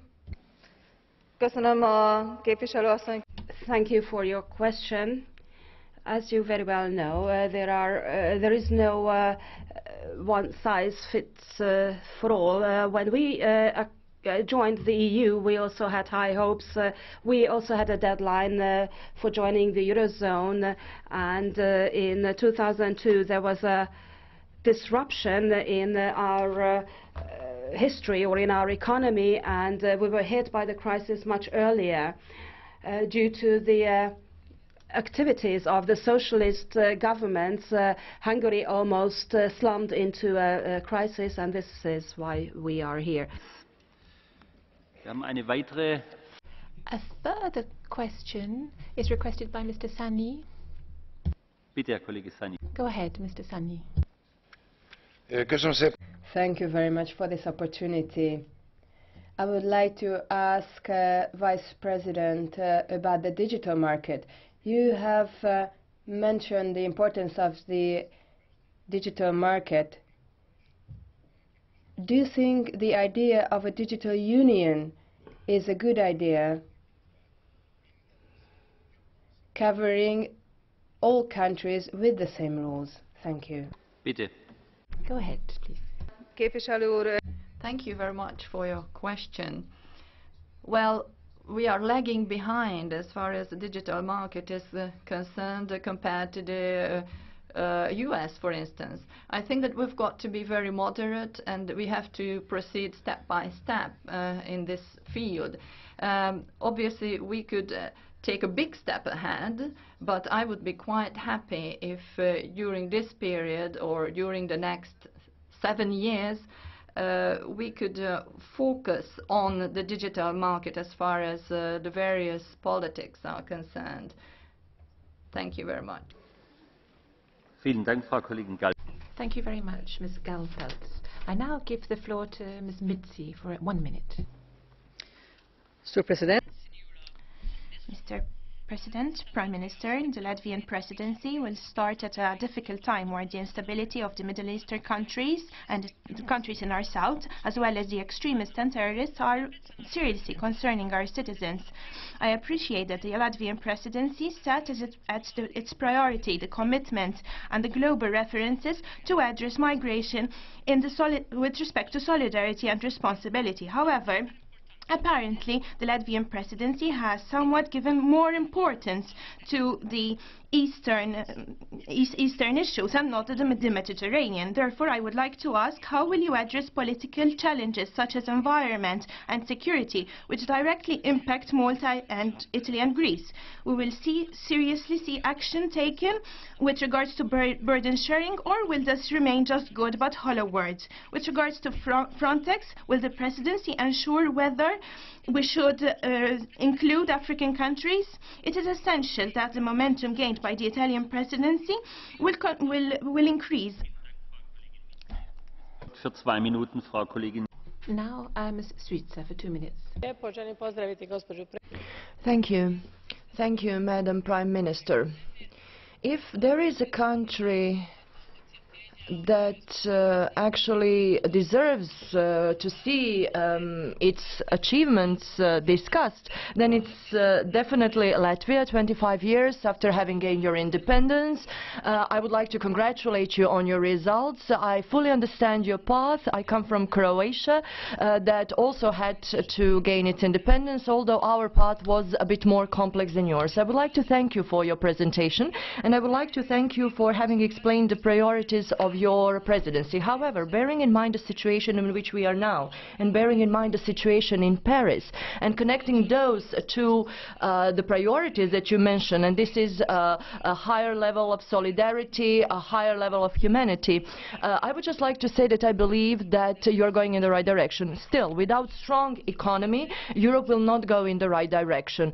I am happy to see that you are supporting the investment plan for Europe by Jean-Claude Juncker, and what is very important is that your program is actually complementary and compatible with the European Commission program. I believe that this is maybe the first time that there are no huge gaps or differences between programs of different institutions. You might hear some dissenting voices, but still I believe that we are all aware of the fact, and this Parliament definitely is, that we have to work together in order to make Europe really competitive. One thing that I would also like to point out is your determination to stress the importance of digital economy, as well as the importance of energy issues in the European Union. Another important issue that you mentioned is also foreign policy. Let us not forget about the issue of the territorial integrity of Ukraine and the security situation in general. And let me just add at the very end that you are actually a small country with a big agenda. Thank you very much, Ms. Switzer. I now call Ms. Lauristin for 1 minute. Ma tahaksin tõepoolest kogu südamest õnnitleda Thank you very much. I would like wholeheartedly to congratulate our Latvian neighbor on the presidency of the Council. It's a pleasure to see that Latvia has developed over the last years into a competitive country. I think Estonia and Latvia will be able to cooperate very well on one of the priorities of your presidency, and that is the digital single market. It's all in the hands of Council now. We're ready, the Commission is ready, and we hope that under the Latvian presidency, the Council will move in such a way that we can talk more about security. It's a pleasure to see that Latvia is hosting a number of events where member states will be meeting in Riga. I look forward to this. And now, Mr. Kelam. Prime Minister, I'm happy that Latvia is here as a European leader, because your country has not only overcome its occupation time past, it has proven in deeds how to come out of economic crisis, how to conduct structural reforms, how to balance budget and regenerate growth. Your predecessor, Dombrovskis, has proven that it is doable, that austerity and growth are not exclusive, but are actually complementary. And your task is to resist attempts to transform the Stability Pact into a sort of Flexibility Pact. It is crucial for Latvia to keep the EU's unity in relations with Ukraine and Russia, because our unity and consistency are the only means to enhance the EU's political impact and moral credibility. Even limited sanctions have had greater effect than expected. Now there's a temptation to relax them even before Minsk agreements have been fully implemented. I think this is above all a battle of nerves, and I trust that Latvians have got strong nerves. One of Latvian priorities should be to overcome fragmentation of the digital single market. The EU needs an ambitious strategy, how to clear the main bottlenecks, like data protection, authors' rights, applying common European sales law, achieving agreements on telecom, single market, and the rest. And finally, I hope that the Riga summit in May will send to Eastern partners, who have succeeded in their homework, of course, a clear message on the EU perspective, and that a visa-free regime with Georgia could also be agreed to. Thank you.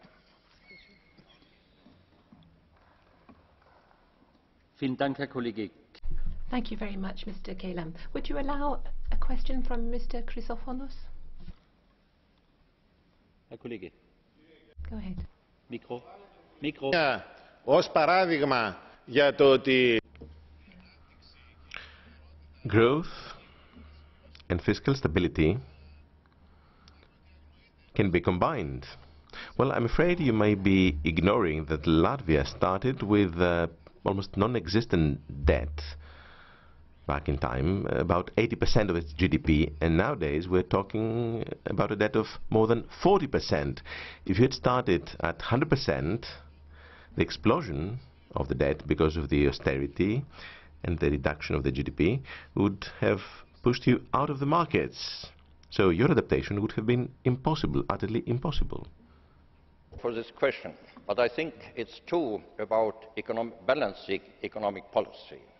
I am happy that Latvia and Estonia have not expanded their debt. It's easier for us, and it was easier to come out of economic crisis. But there are differences, of course, and you see we have got solidarity with Greece. Greece is continuing its reforms, hopefully, and we look forward that Greece should overcome, with the solidarity of the European Union, its debt problems. Thank you.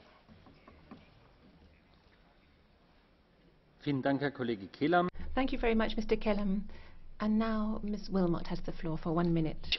Thank you, Prime Minister, for outlining your plans to this Parliament. On behalf of the British Labour delegation, I welcome much of what you will be prioritising for the coming months, especially on issues such as energy security and the implementation of the investment plan. However, much like the Commission work programme, it isn't what's in the programme that is disappointing, it's what's been left out. The question I would like to ask is why will no one in the Council or the Commission put forward a real plan to reform the EU's exploited social model? For instance, where is your commitment to take action on zero-hours contracts, to protect those who are under contract without any guarantee of paid work? Where is the commitment for a full revision of the Posting of Workers Directive to help those who have seen wages being undercut? Unemployment is high across all parts of the EU, but even those people in employment are feeling squeezed and vulnerable. We must take action in this area, otherwise we will miss a vital opportunity. It's our responsibility to show by our actions that this EU works for everyone. Thank you very much, Ms. Wilmot. Would you accept a question from Mr. Arnott? Bitte. I find it, I must say, astonishing to hear a Labour MEP in this chamber talking about zero-hours contracts, because, of course, Tony Blair in 1995 pledged that if he came to power, that the Labour Party would end zero-hours contracts. Well, you had 13 years in power, you didn't do it then. Are you actually going to do it if you get back into power this time? Actually, we have been talking about zero-hours contracts for a long time. I haven't heard UKIP talk about it. We have said quite clearly, we have said that we will stop the abuse of zero-hours contracts. That is something we are determined to do, and it's something everybody in Britain should be determined to do. Thank you very much, Ms. Wilmot. And now for 1 minute, I call Mr. Lange. Thank you very much, Madam President in Office, Vice President. I think it's important to emphasize employment and the revitalization of industry. That is quite right and proper. And of course, we have an export-oriented economy, and we're linked in international production chain. Up to 50% of our exports come from imports, so we need good trade agreements. So I urge on you to ensure that when we negotiate CETA and TTIP, we don't call good trade treaties into question by allowing for unnecessary extrajudicial dispute settlement procedures for investor protection. These do not help anybody undertake investment in the EU or in the USA and Canada. We don't need them, therefore let us not jeopardize the trade agreements that we have by these dispute settlement bodies. Thank you very much, Mr. Lange. I now call Mr. Cofferati for 1 minute. Grazie. Thank you. President, Madam Prime Minister, the Latvian presidency has come at a very delicate time for the EU. We need to combat terrorism with joint action.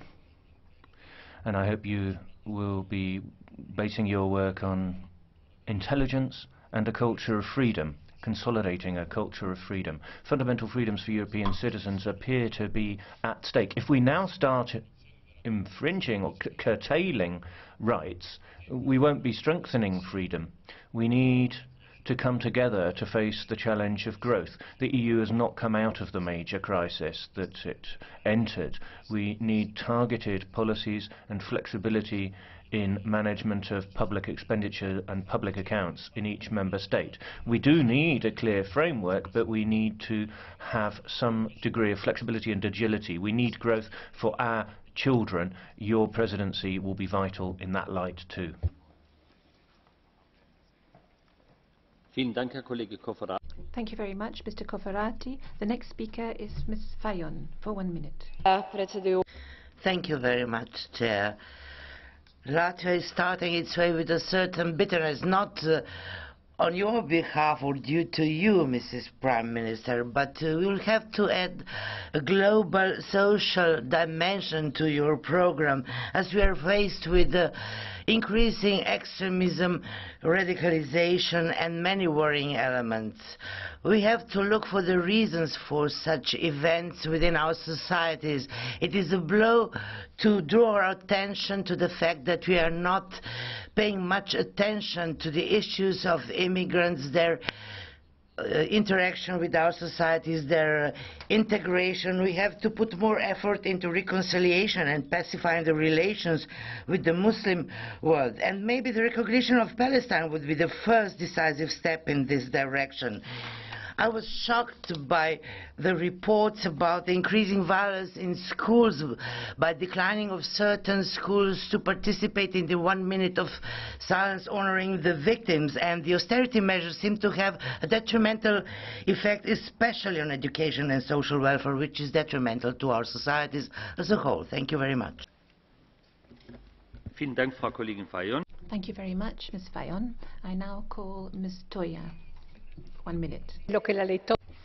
Thank you. Madam Prime Minister, I think we are seeing unity in Europe. I come from the south of Italy, and for me to see you as a woman, as a leader and president in office is wonderfully encouraging. We would like to see continuity from the Italian presidency. The Italian presidency set out priorities for growth and investment, and we very much hope to move forward with that, because we need strong European economic governance. We need growth and jobs rather than depression. Industrial policy is absolutely vital, because we need to strengthen the production capacity of the continent of Europe, maintaining innovation in cutting-edge sectors and spreading it to others too. So the made-in issue is absolutely vital, as others have said. On the digital agenda and conclusion of the telecoms package, the European Parliament has said very clearly we should have zero roaming. We should have investment in broadband. One final comment on the MDGs and the Expo. They're fully in your work programme. Thank you, Ms. Toia. I now call Mr. Krisztina for 1 minute. Dear Prime Minister, dear President, many are the domestic challenges the EU is confronted with. During the debate this morning we have identified the priority issues and the way ahead. But today we cannot decouple domestic priorities from external challenges. And the political and the security landscape at the very doorstep of the Union is one of crisis and outright conflict, both to the east and the south. If the success of the EU, our credibility, is determined by our own neighbourhood, today the Union is called upon to make the ultimate effort that for peace and prosperity on the European continent. The Eastern Partnership Summit in Riga, I know, constitutes a top priority of the Latvian presidency. And I am glad Vice President Timmermans is here, because the Commission is already working on the review of the European neighbourhood policy. This year we have a unique opportunity to make a new and fresh start. The Union needs bold action within and beyond its borders. I wish you, Prime Minister, and the Latvian presidency all the success for this important task. Thank you. Thank you very much, Mr. Cristea. And I now call Mr. Zorinho for 1 minute. President, in the European Year for Development, the fact that the Latvian presidency has attached a priority to the digital agenda is something that I welcome.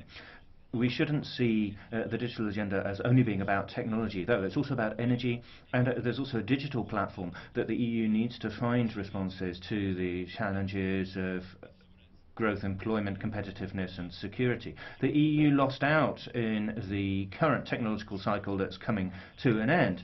Europe suffered a heavy economic and social toll and was banished into a geostrategic wilderness. The next technological cycle is an opportunity. It's an opportunity for security and cybersecurity. It's an opportunity for data protection. It's an opportunity to bring in greater transparency and market regulation. It's an opportunity to create wealth and job-creating new products and services. President, the success of the European Year for Development will hinge on the success of this agenda, and that has implications both inside and outside the EU. All the best with your work. Thank you very much, Mr. Zorinho. The next speaker is Ms. Thomas for 1 minute. Merci, Monsieur le Président. Thank you, Chairman.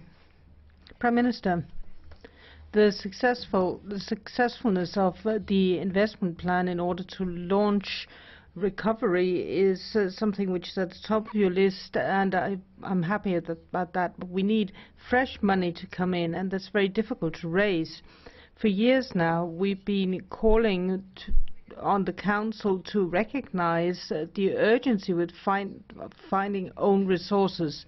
This is the only way we can get the European budget out of the quagmire of just returns, which is stymieing progress. We have more and more problems from year to year, and therefore people trust our institutions less and less. Your presidency should work on the real solutions that have been put forward by the Commission, and the first report on own resources, I think, should be among the priorities. You have a very heavy task of deciding on the priorities of work in Council. Thank you very much. Mr. Guerrero-Salon. Thank you very much, President. President in Office, Commission. In the debate in December, I said that the presidency had shown great dedication in carrying out its work. They presented the investment plan on time. Yesterday we saw the regulation on the strategic investment fund, and the Commission has shown its readiness to work with the Parliament through the ordinary legislative procedure. However, in the Council in December, the Council meeting in December didn't show such ambition about dedicating further resources to the strategic investment fund. So I call on the Latvian presidency to use all its influence from the very beginning on the member states to get them to contribute, to get them to put these funds into the investment plan.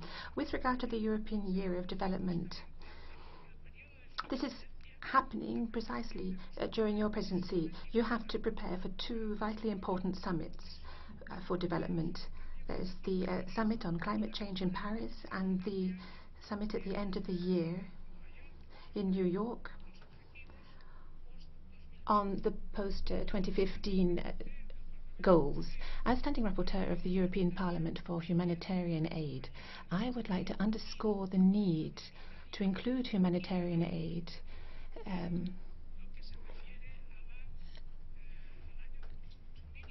I've got 2 minutes, so. Sorry.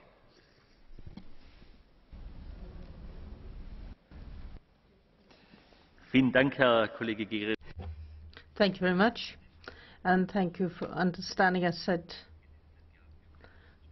1.5 minutes. We now get to catch the eye. We've a lot of time. We only set aside 5 minutes, but I have a lot of people asking for the floor, so I'll be able to take a bit more than 5, but probably in all. Peter. Thank you, Mr. President, Madam Prime Minister, colleagues. I'm very pleased to see that Latvia, a successful and ambitious member state, is now taking over the presidency of the EU. Latvia has undergone very decisive reforms and has thus successfully overcome its crisis. One of our colleagues who, with great disrespect, described the success of Latvia, well, I'd like to tell you this. Our colleague Dombrovskis, if he had not done what he did, Latvia would have lost even more of its citizens. I welcome Latvia's program and its coordination with the European Commission's work. The Europe 2020 strategy is something that you have put into the crux of your work program, and I'm pleased to note that there are certain new development concepts that you have instilled into this, focusing on agriculture and environment. I wish you every success in the future Eastern Neighbourhood policy. Thank you.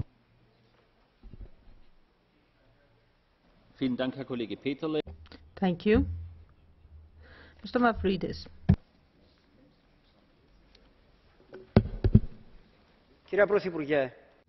Madam Prime Minister, energy is a pillar of the investment package, the Juncker package. Energy and the energy union at the same time are a strategic objective for Europe as a whole. You've said that due to the geographical position of your country, you will turn to the east. However, in the eastern Mediterranean, we have very important developments.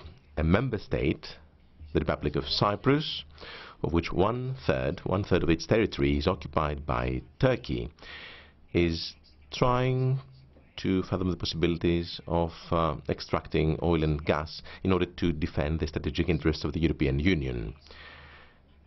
The EP, with a resolution, recognized the sovereign rights of the Republic of Cyprus, condemning the actions of Turkey. There's more illegal action by Turkey. Do you intend to do something in this respect? Thank you. Mr. Jewskowski.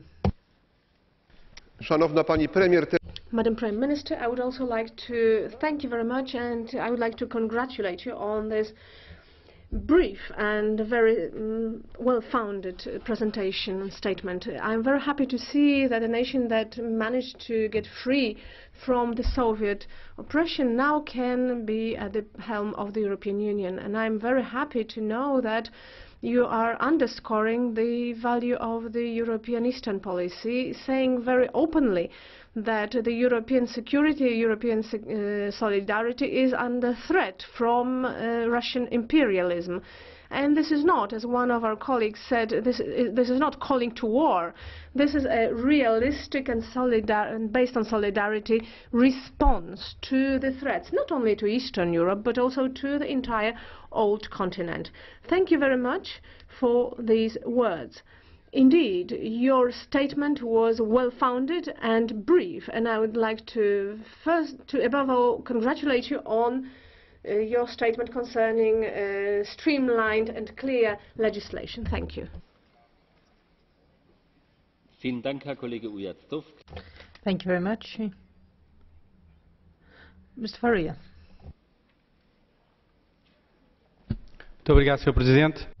Thank you very much, President. Madam Prime Minister, welcome. We've heard the main priorities for the Latvian presidency. We need to make the EU more competitive, support growth, and ensure that citizens are more involved in the EU in future. So I definitely agree with those aims. In terms of the legislative proposals, I'm rapporteur on the Directive on Transparency for regulation of medicinal products for human use. My colleague, Sophie 't Veld, said that there are many legislative proposals held up in Council. She's quite right on that. So in Council, this directive that I referred to will make innovative medicines more easily accessible, make generics more easily accessible, which will benefit patients, and it will also help make it easier for companies to cooperate, which will be beneficial to the people of Europe as a whole. The EU has already adopted a position on first reading, and I conclude. Vielen Dank, Herr Kollege. Thank you, Mr. Faria. Senor Rodriguez.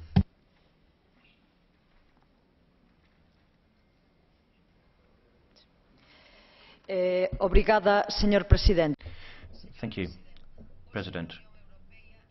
Today in the EU, especially in the south of Europe, and even more particularly in Galicia, people are suffering from social exclusion and hunger, and we need to ensure that there is a universal minimum wage. Health and access to medicine are areas where there are hepatitis A patients who are not getting medicines because of the Troika's speculation, and we need to ensure that public services can provide universal access to health for all. Youth unemployment is one of the significant factors. On the 31st of March, when dairy quotas come to an end, there will be a worsening of a low-price situation which is already affecting many. So we need to ensure that production controls can be brought in. We need to help Greece and Syriza to face the changes that the whole of the EU is currently facing. Thank you. Mr. Buonanno. Grazie, signor Presidente. Thank you, President. We're embarking on a new adventure of a European Council presidency period. As a mayor, I'm asked for help every day. People come to me and say, in this city I need help, but they also talk about things that are happening across the country, across the EU. And over the last few years, we've seen very clearly that people have got poorer. EU policy has made people poorer.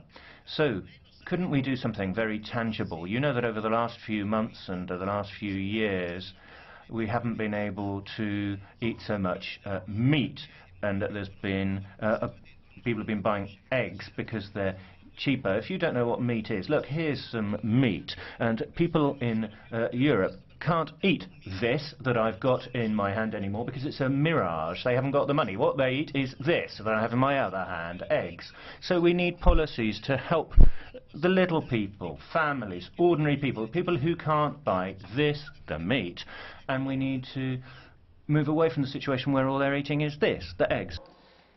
Thank you very much. Ms. Plura. Oui, merci, Monsieur le Président. Thank you, Chairman. Prime Minister, you're taking over the presidency at a time when the European Commission is finally showing minimum flexibility. I trust that you will make the best of these 6 months of presidency to use the flexibility to the utmost. And I congratulate you on the fact you've...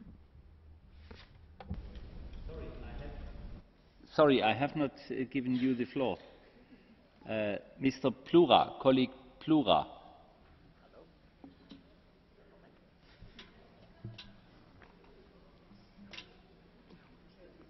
Mikrofon? Bardzo dziękuję.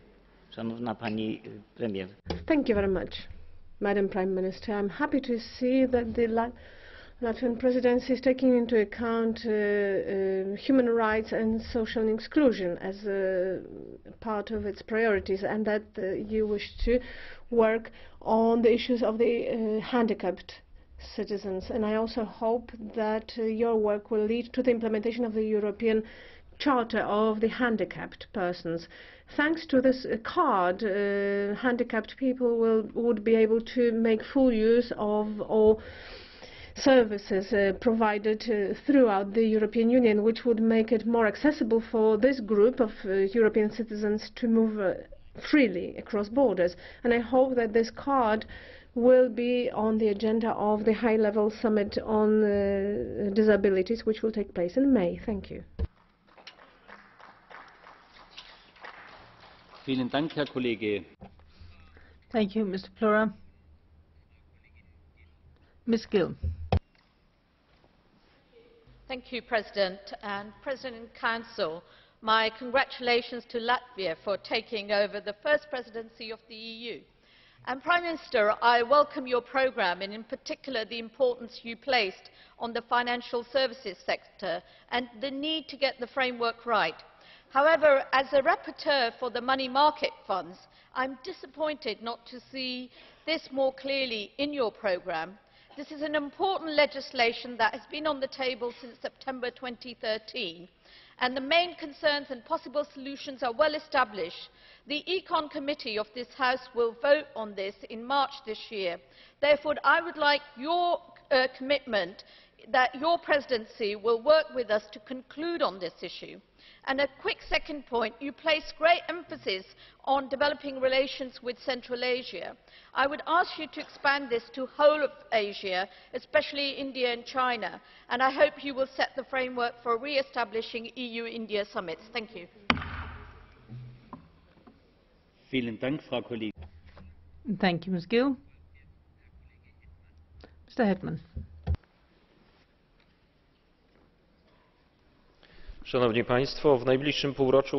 Ladies and gentlemen, during the next 6 months, the European Union hopes to go back to the economic growth path. The Juncker plan is an ambitious one.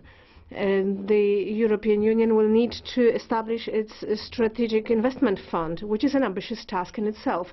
The European Commission is going to present its proposals for this fund already in January. Another issue is the stability, political stability of the continent. We will never be feeling secure as long as there is an armed conflict going on just on the other side of our eastern borders.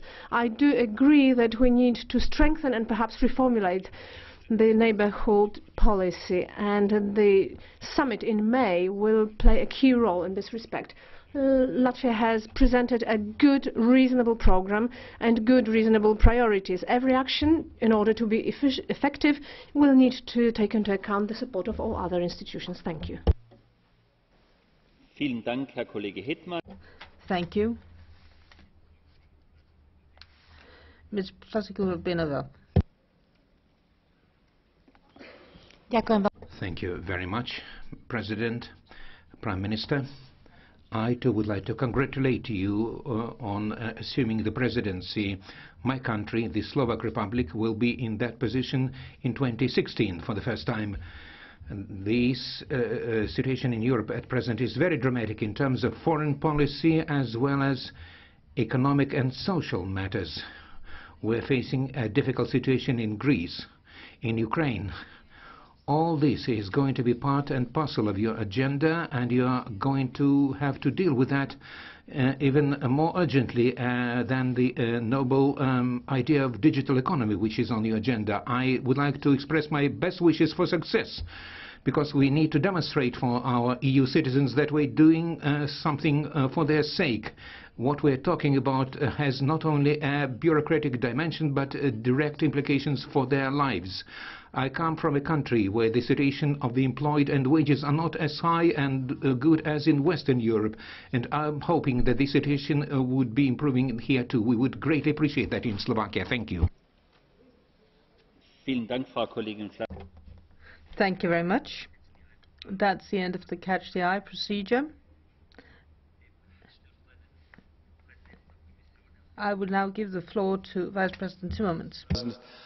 I note with great satisfaction that there is a lot of expectation in Parliament for the Latvian presidency, and you don't have that level of expectation if there is not an equal level of trust in the ability of the Latvian presidency to perform that duty. The Commission fully shares the trust in the Latvian presidency. We know from experience that there is only one way Europe moves forward, and that is if the three institutions that are responsible for moving Europe forward work together hand in hand with a joint programme, with joint ideas about the future. I want to come back to one issue that was raised by one of you about the ability of Latvia to do that in the context of its history and its difficult paths in the last couple of years. Exactly 24 years ago, I was in Riga when the oppressor, when the Soviet Union tried to prevent Latvia from fulfilling its destiny of being a free country again. And violence was used in the streets of Riga. I was there, I witnessed it. And it's still, for me, a moment of great pride and joy to be standing here today, 24 years later, seeing in this institution the Latvian presidency with its ambitions, with its talent, with its ability to gear the European Union, to take the European Union ahead with our ambitions and with everything we need to do in the next 6 months. I think if you had told me in that cold January in 1991 that this was going to happen in January 2015, I would probably have called medical services to have you committed. But here is what has been achieved, thanks to the ambitions of the Latvian people to be free. They did not choose to become members of the European Union because they wanted somebody in the European Commission, because they wanted someone in the European Parliament, because they wanted to be part of institutions. They wanted to be members of the European Union because they shared the values the European Union is based upon, because that was the European family they wanted to belong to. And they have made these ambitions come true. And today, these values are challenged from the outside as well as from the inside of the European Union.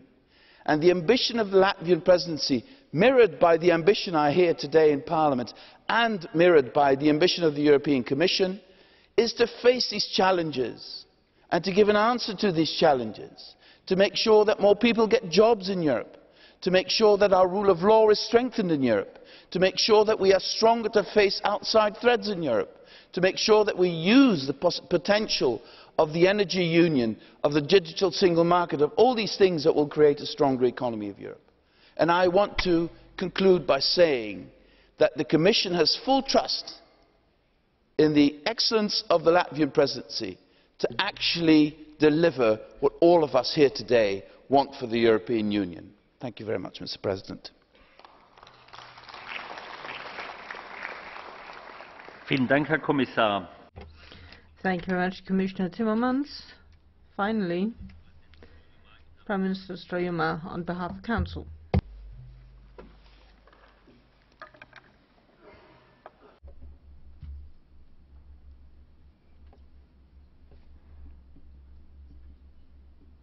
Honourable members, members of the Commission, first of all, I would like to thank you for the great interest and the opinions and questions.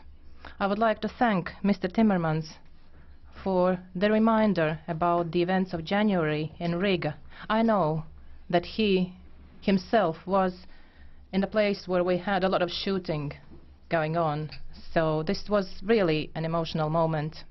I will try to give answers to your questions, but first of all, I would like to say that it is very important that the European Parliament, the Commission and the European Council, that they all work together, because only together we will be able to achieve the things that some honourable members indicated, that we have to work for the benefit of the people of Europe.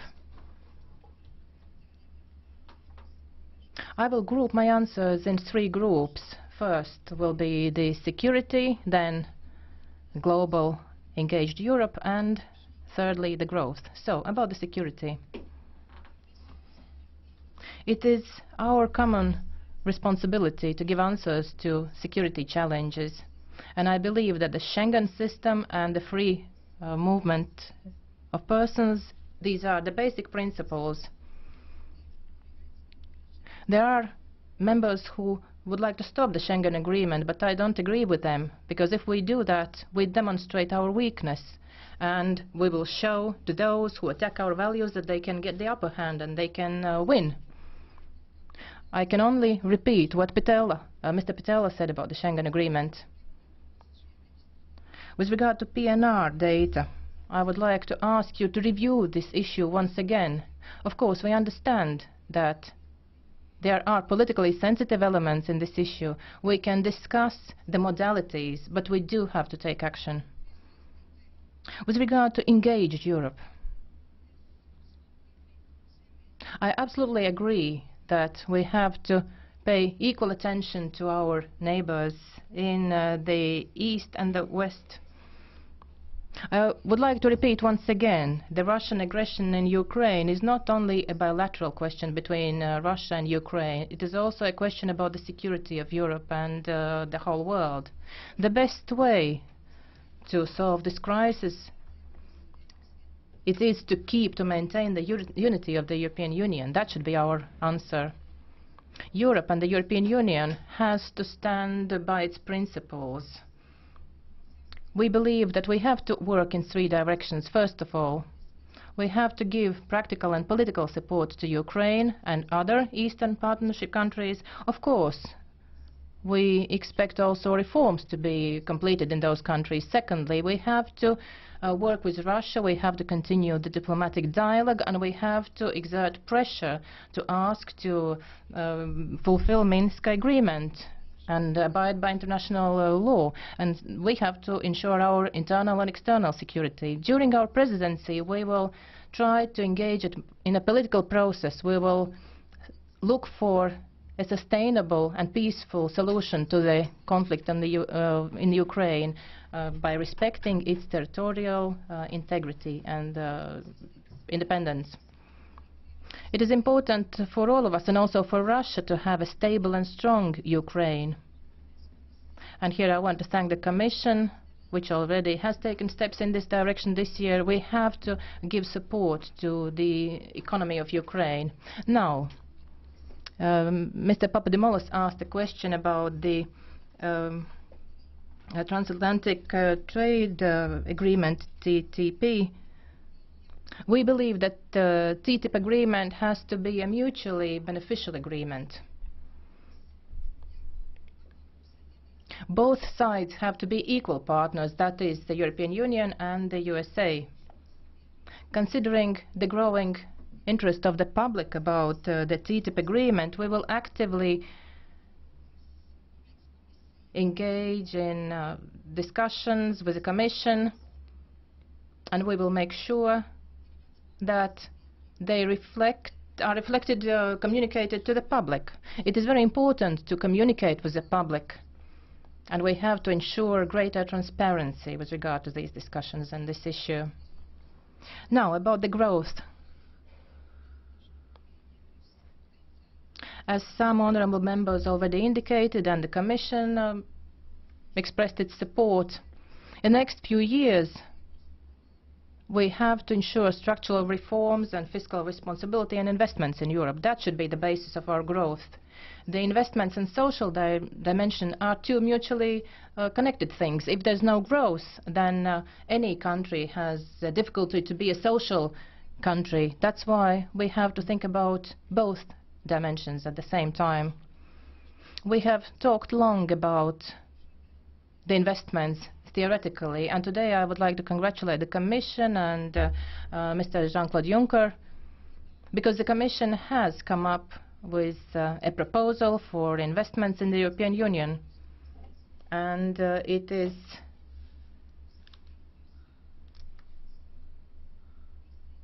a mission for the Latvian presidency, the Commission, and also for the Parliament. I would like to ask you to work towards making solutions available to our business people and enterprises already in very near future. I heard a lot of words about Latvia, how it survived the crisis and got out of it. Thanks for all these words, and I also accept the criticism, but it is clear that Latvia has overcome the crisis and our growth is continuing, and we are proud of it. Every country that has experienced a crisis, well, I cannot say that Latvia can be an example for every other country. Each country is unique and it chooses its own path how to overcome a crisis. We have chosen our way and it has been successful. Not only austerity was the only measure, the basis of overcoming the crisis. We also had investments. We used the cohesion fund money successfully. We implemented structural reforms. That was a whole complex of measures. Mr. Weber has left, but I would like to agree with him and to what he said and some other colleagues said, that the growth is possible only if we find the right balance between the fiscal discipline and the structural reforms and the investments in the real economy. This is not only a challenge for Latvia, but for all of us. The next thing, Mr. Papadimoulis said about cohesion. Yes, cohesion is important for us. We understand it. We've made use of it. And we in Latvia see very well how the cohesion and the structural funds, how they have facilitated the growth of our economy. Next thing, about the 315 billion investment plan. I would like to confirm once again that the Latvian presidency will work on the basis of the decision of December, and we will ensure that agreement is achieved in good time. At the same time, I would like to express my agreement with Mr. Zīle. He said we have to look for ways how to promote investments in each and every European Union member state. And of course, I agree. Well, I'm not sure about the pronunciation. Attigli, says the speaker, Mr. Attigli, about the investments in environment. In order to implement this investment plan, we will need a cooperation between the three parties. But not only three, I would say we need the cooperation of the all 28 member states. Several honourable members talked about Greece. We follow the events in Greece. We have to take into account and respect the choice of the citizens of Greece that they will make on the 25th of January. We assume that after the elections, Greece will implement the agreement and will continue the reform program, which has been agreed between the government and the international partners. The changes can be done, but only if agreed by all parties. After the elections in Greece, it will be necessary to find for the European Union and Greece to find a mutually acceptable solution. I think it's in our interest to remain Greece in the Eurozone and to continue the fulfillment of those promises which we gave to Greece on its way to economic recovery. Several honourable members talked about the energy union. I would like to thank all of you who expressed support to one of these priorities, which is one of the cornerstones of ensuring competitiveness. The Latvian presidency will continue working on forming the energy union, and we will start it by a Riga process. The most important elements have to be the solidarity between the member states, a good functioning and well-connected internal energy market, a strong energy diplomacy, a competitive energy sector, and as some members already said, of course, management issues are very important.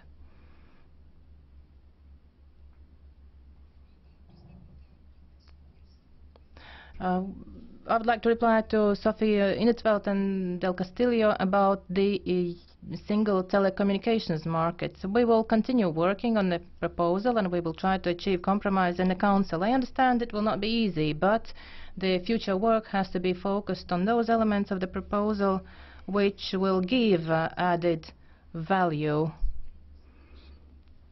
with regard to roaming and the network neutrality. We want to achieve a qualitative solution which will give benefits. We have to avoid the increase of roaming charges in some member states. Atbildot uz deputātes Sofijas Intveld jautājumu par datu. In reply to Ms. Intveld's question on data protection, the priority of our presidency is to work on the regulation of data protection to achieve the general approach in this field, and we consider that in this age of digitalization, a single approach will strengthen data protection in Europe. At the same time, we are aware of how difficult the discussions are on this question. Member Telička talked about better regulation, and I support the work of Mr. Timmermans. He also wishes us to get a better regulation, and he wants us to evaluate the best solution and our policies to be the most fruitful. I would like to use the chance and call upon the Parliament to renew the work on the PNR. I'm convinced that the Parliament will be a good partner for the Council and the Commission. Honourable members, Honourable Commission, I would like to thank you all for your interest, for your questions.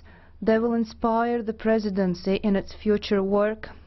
We are ready to work together with you, and each of us wishes to create a better Europe, Europe benevolent to every citizen of Europe. Thank you all.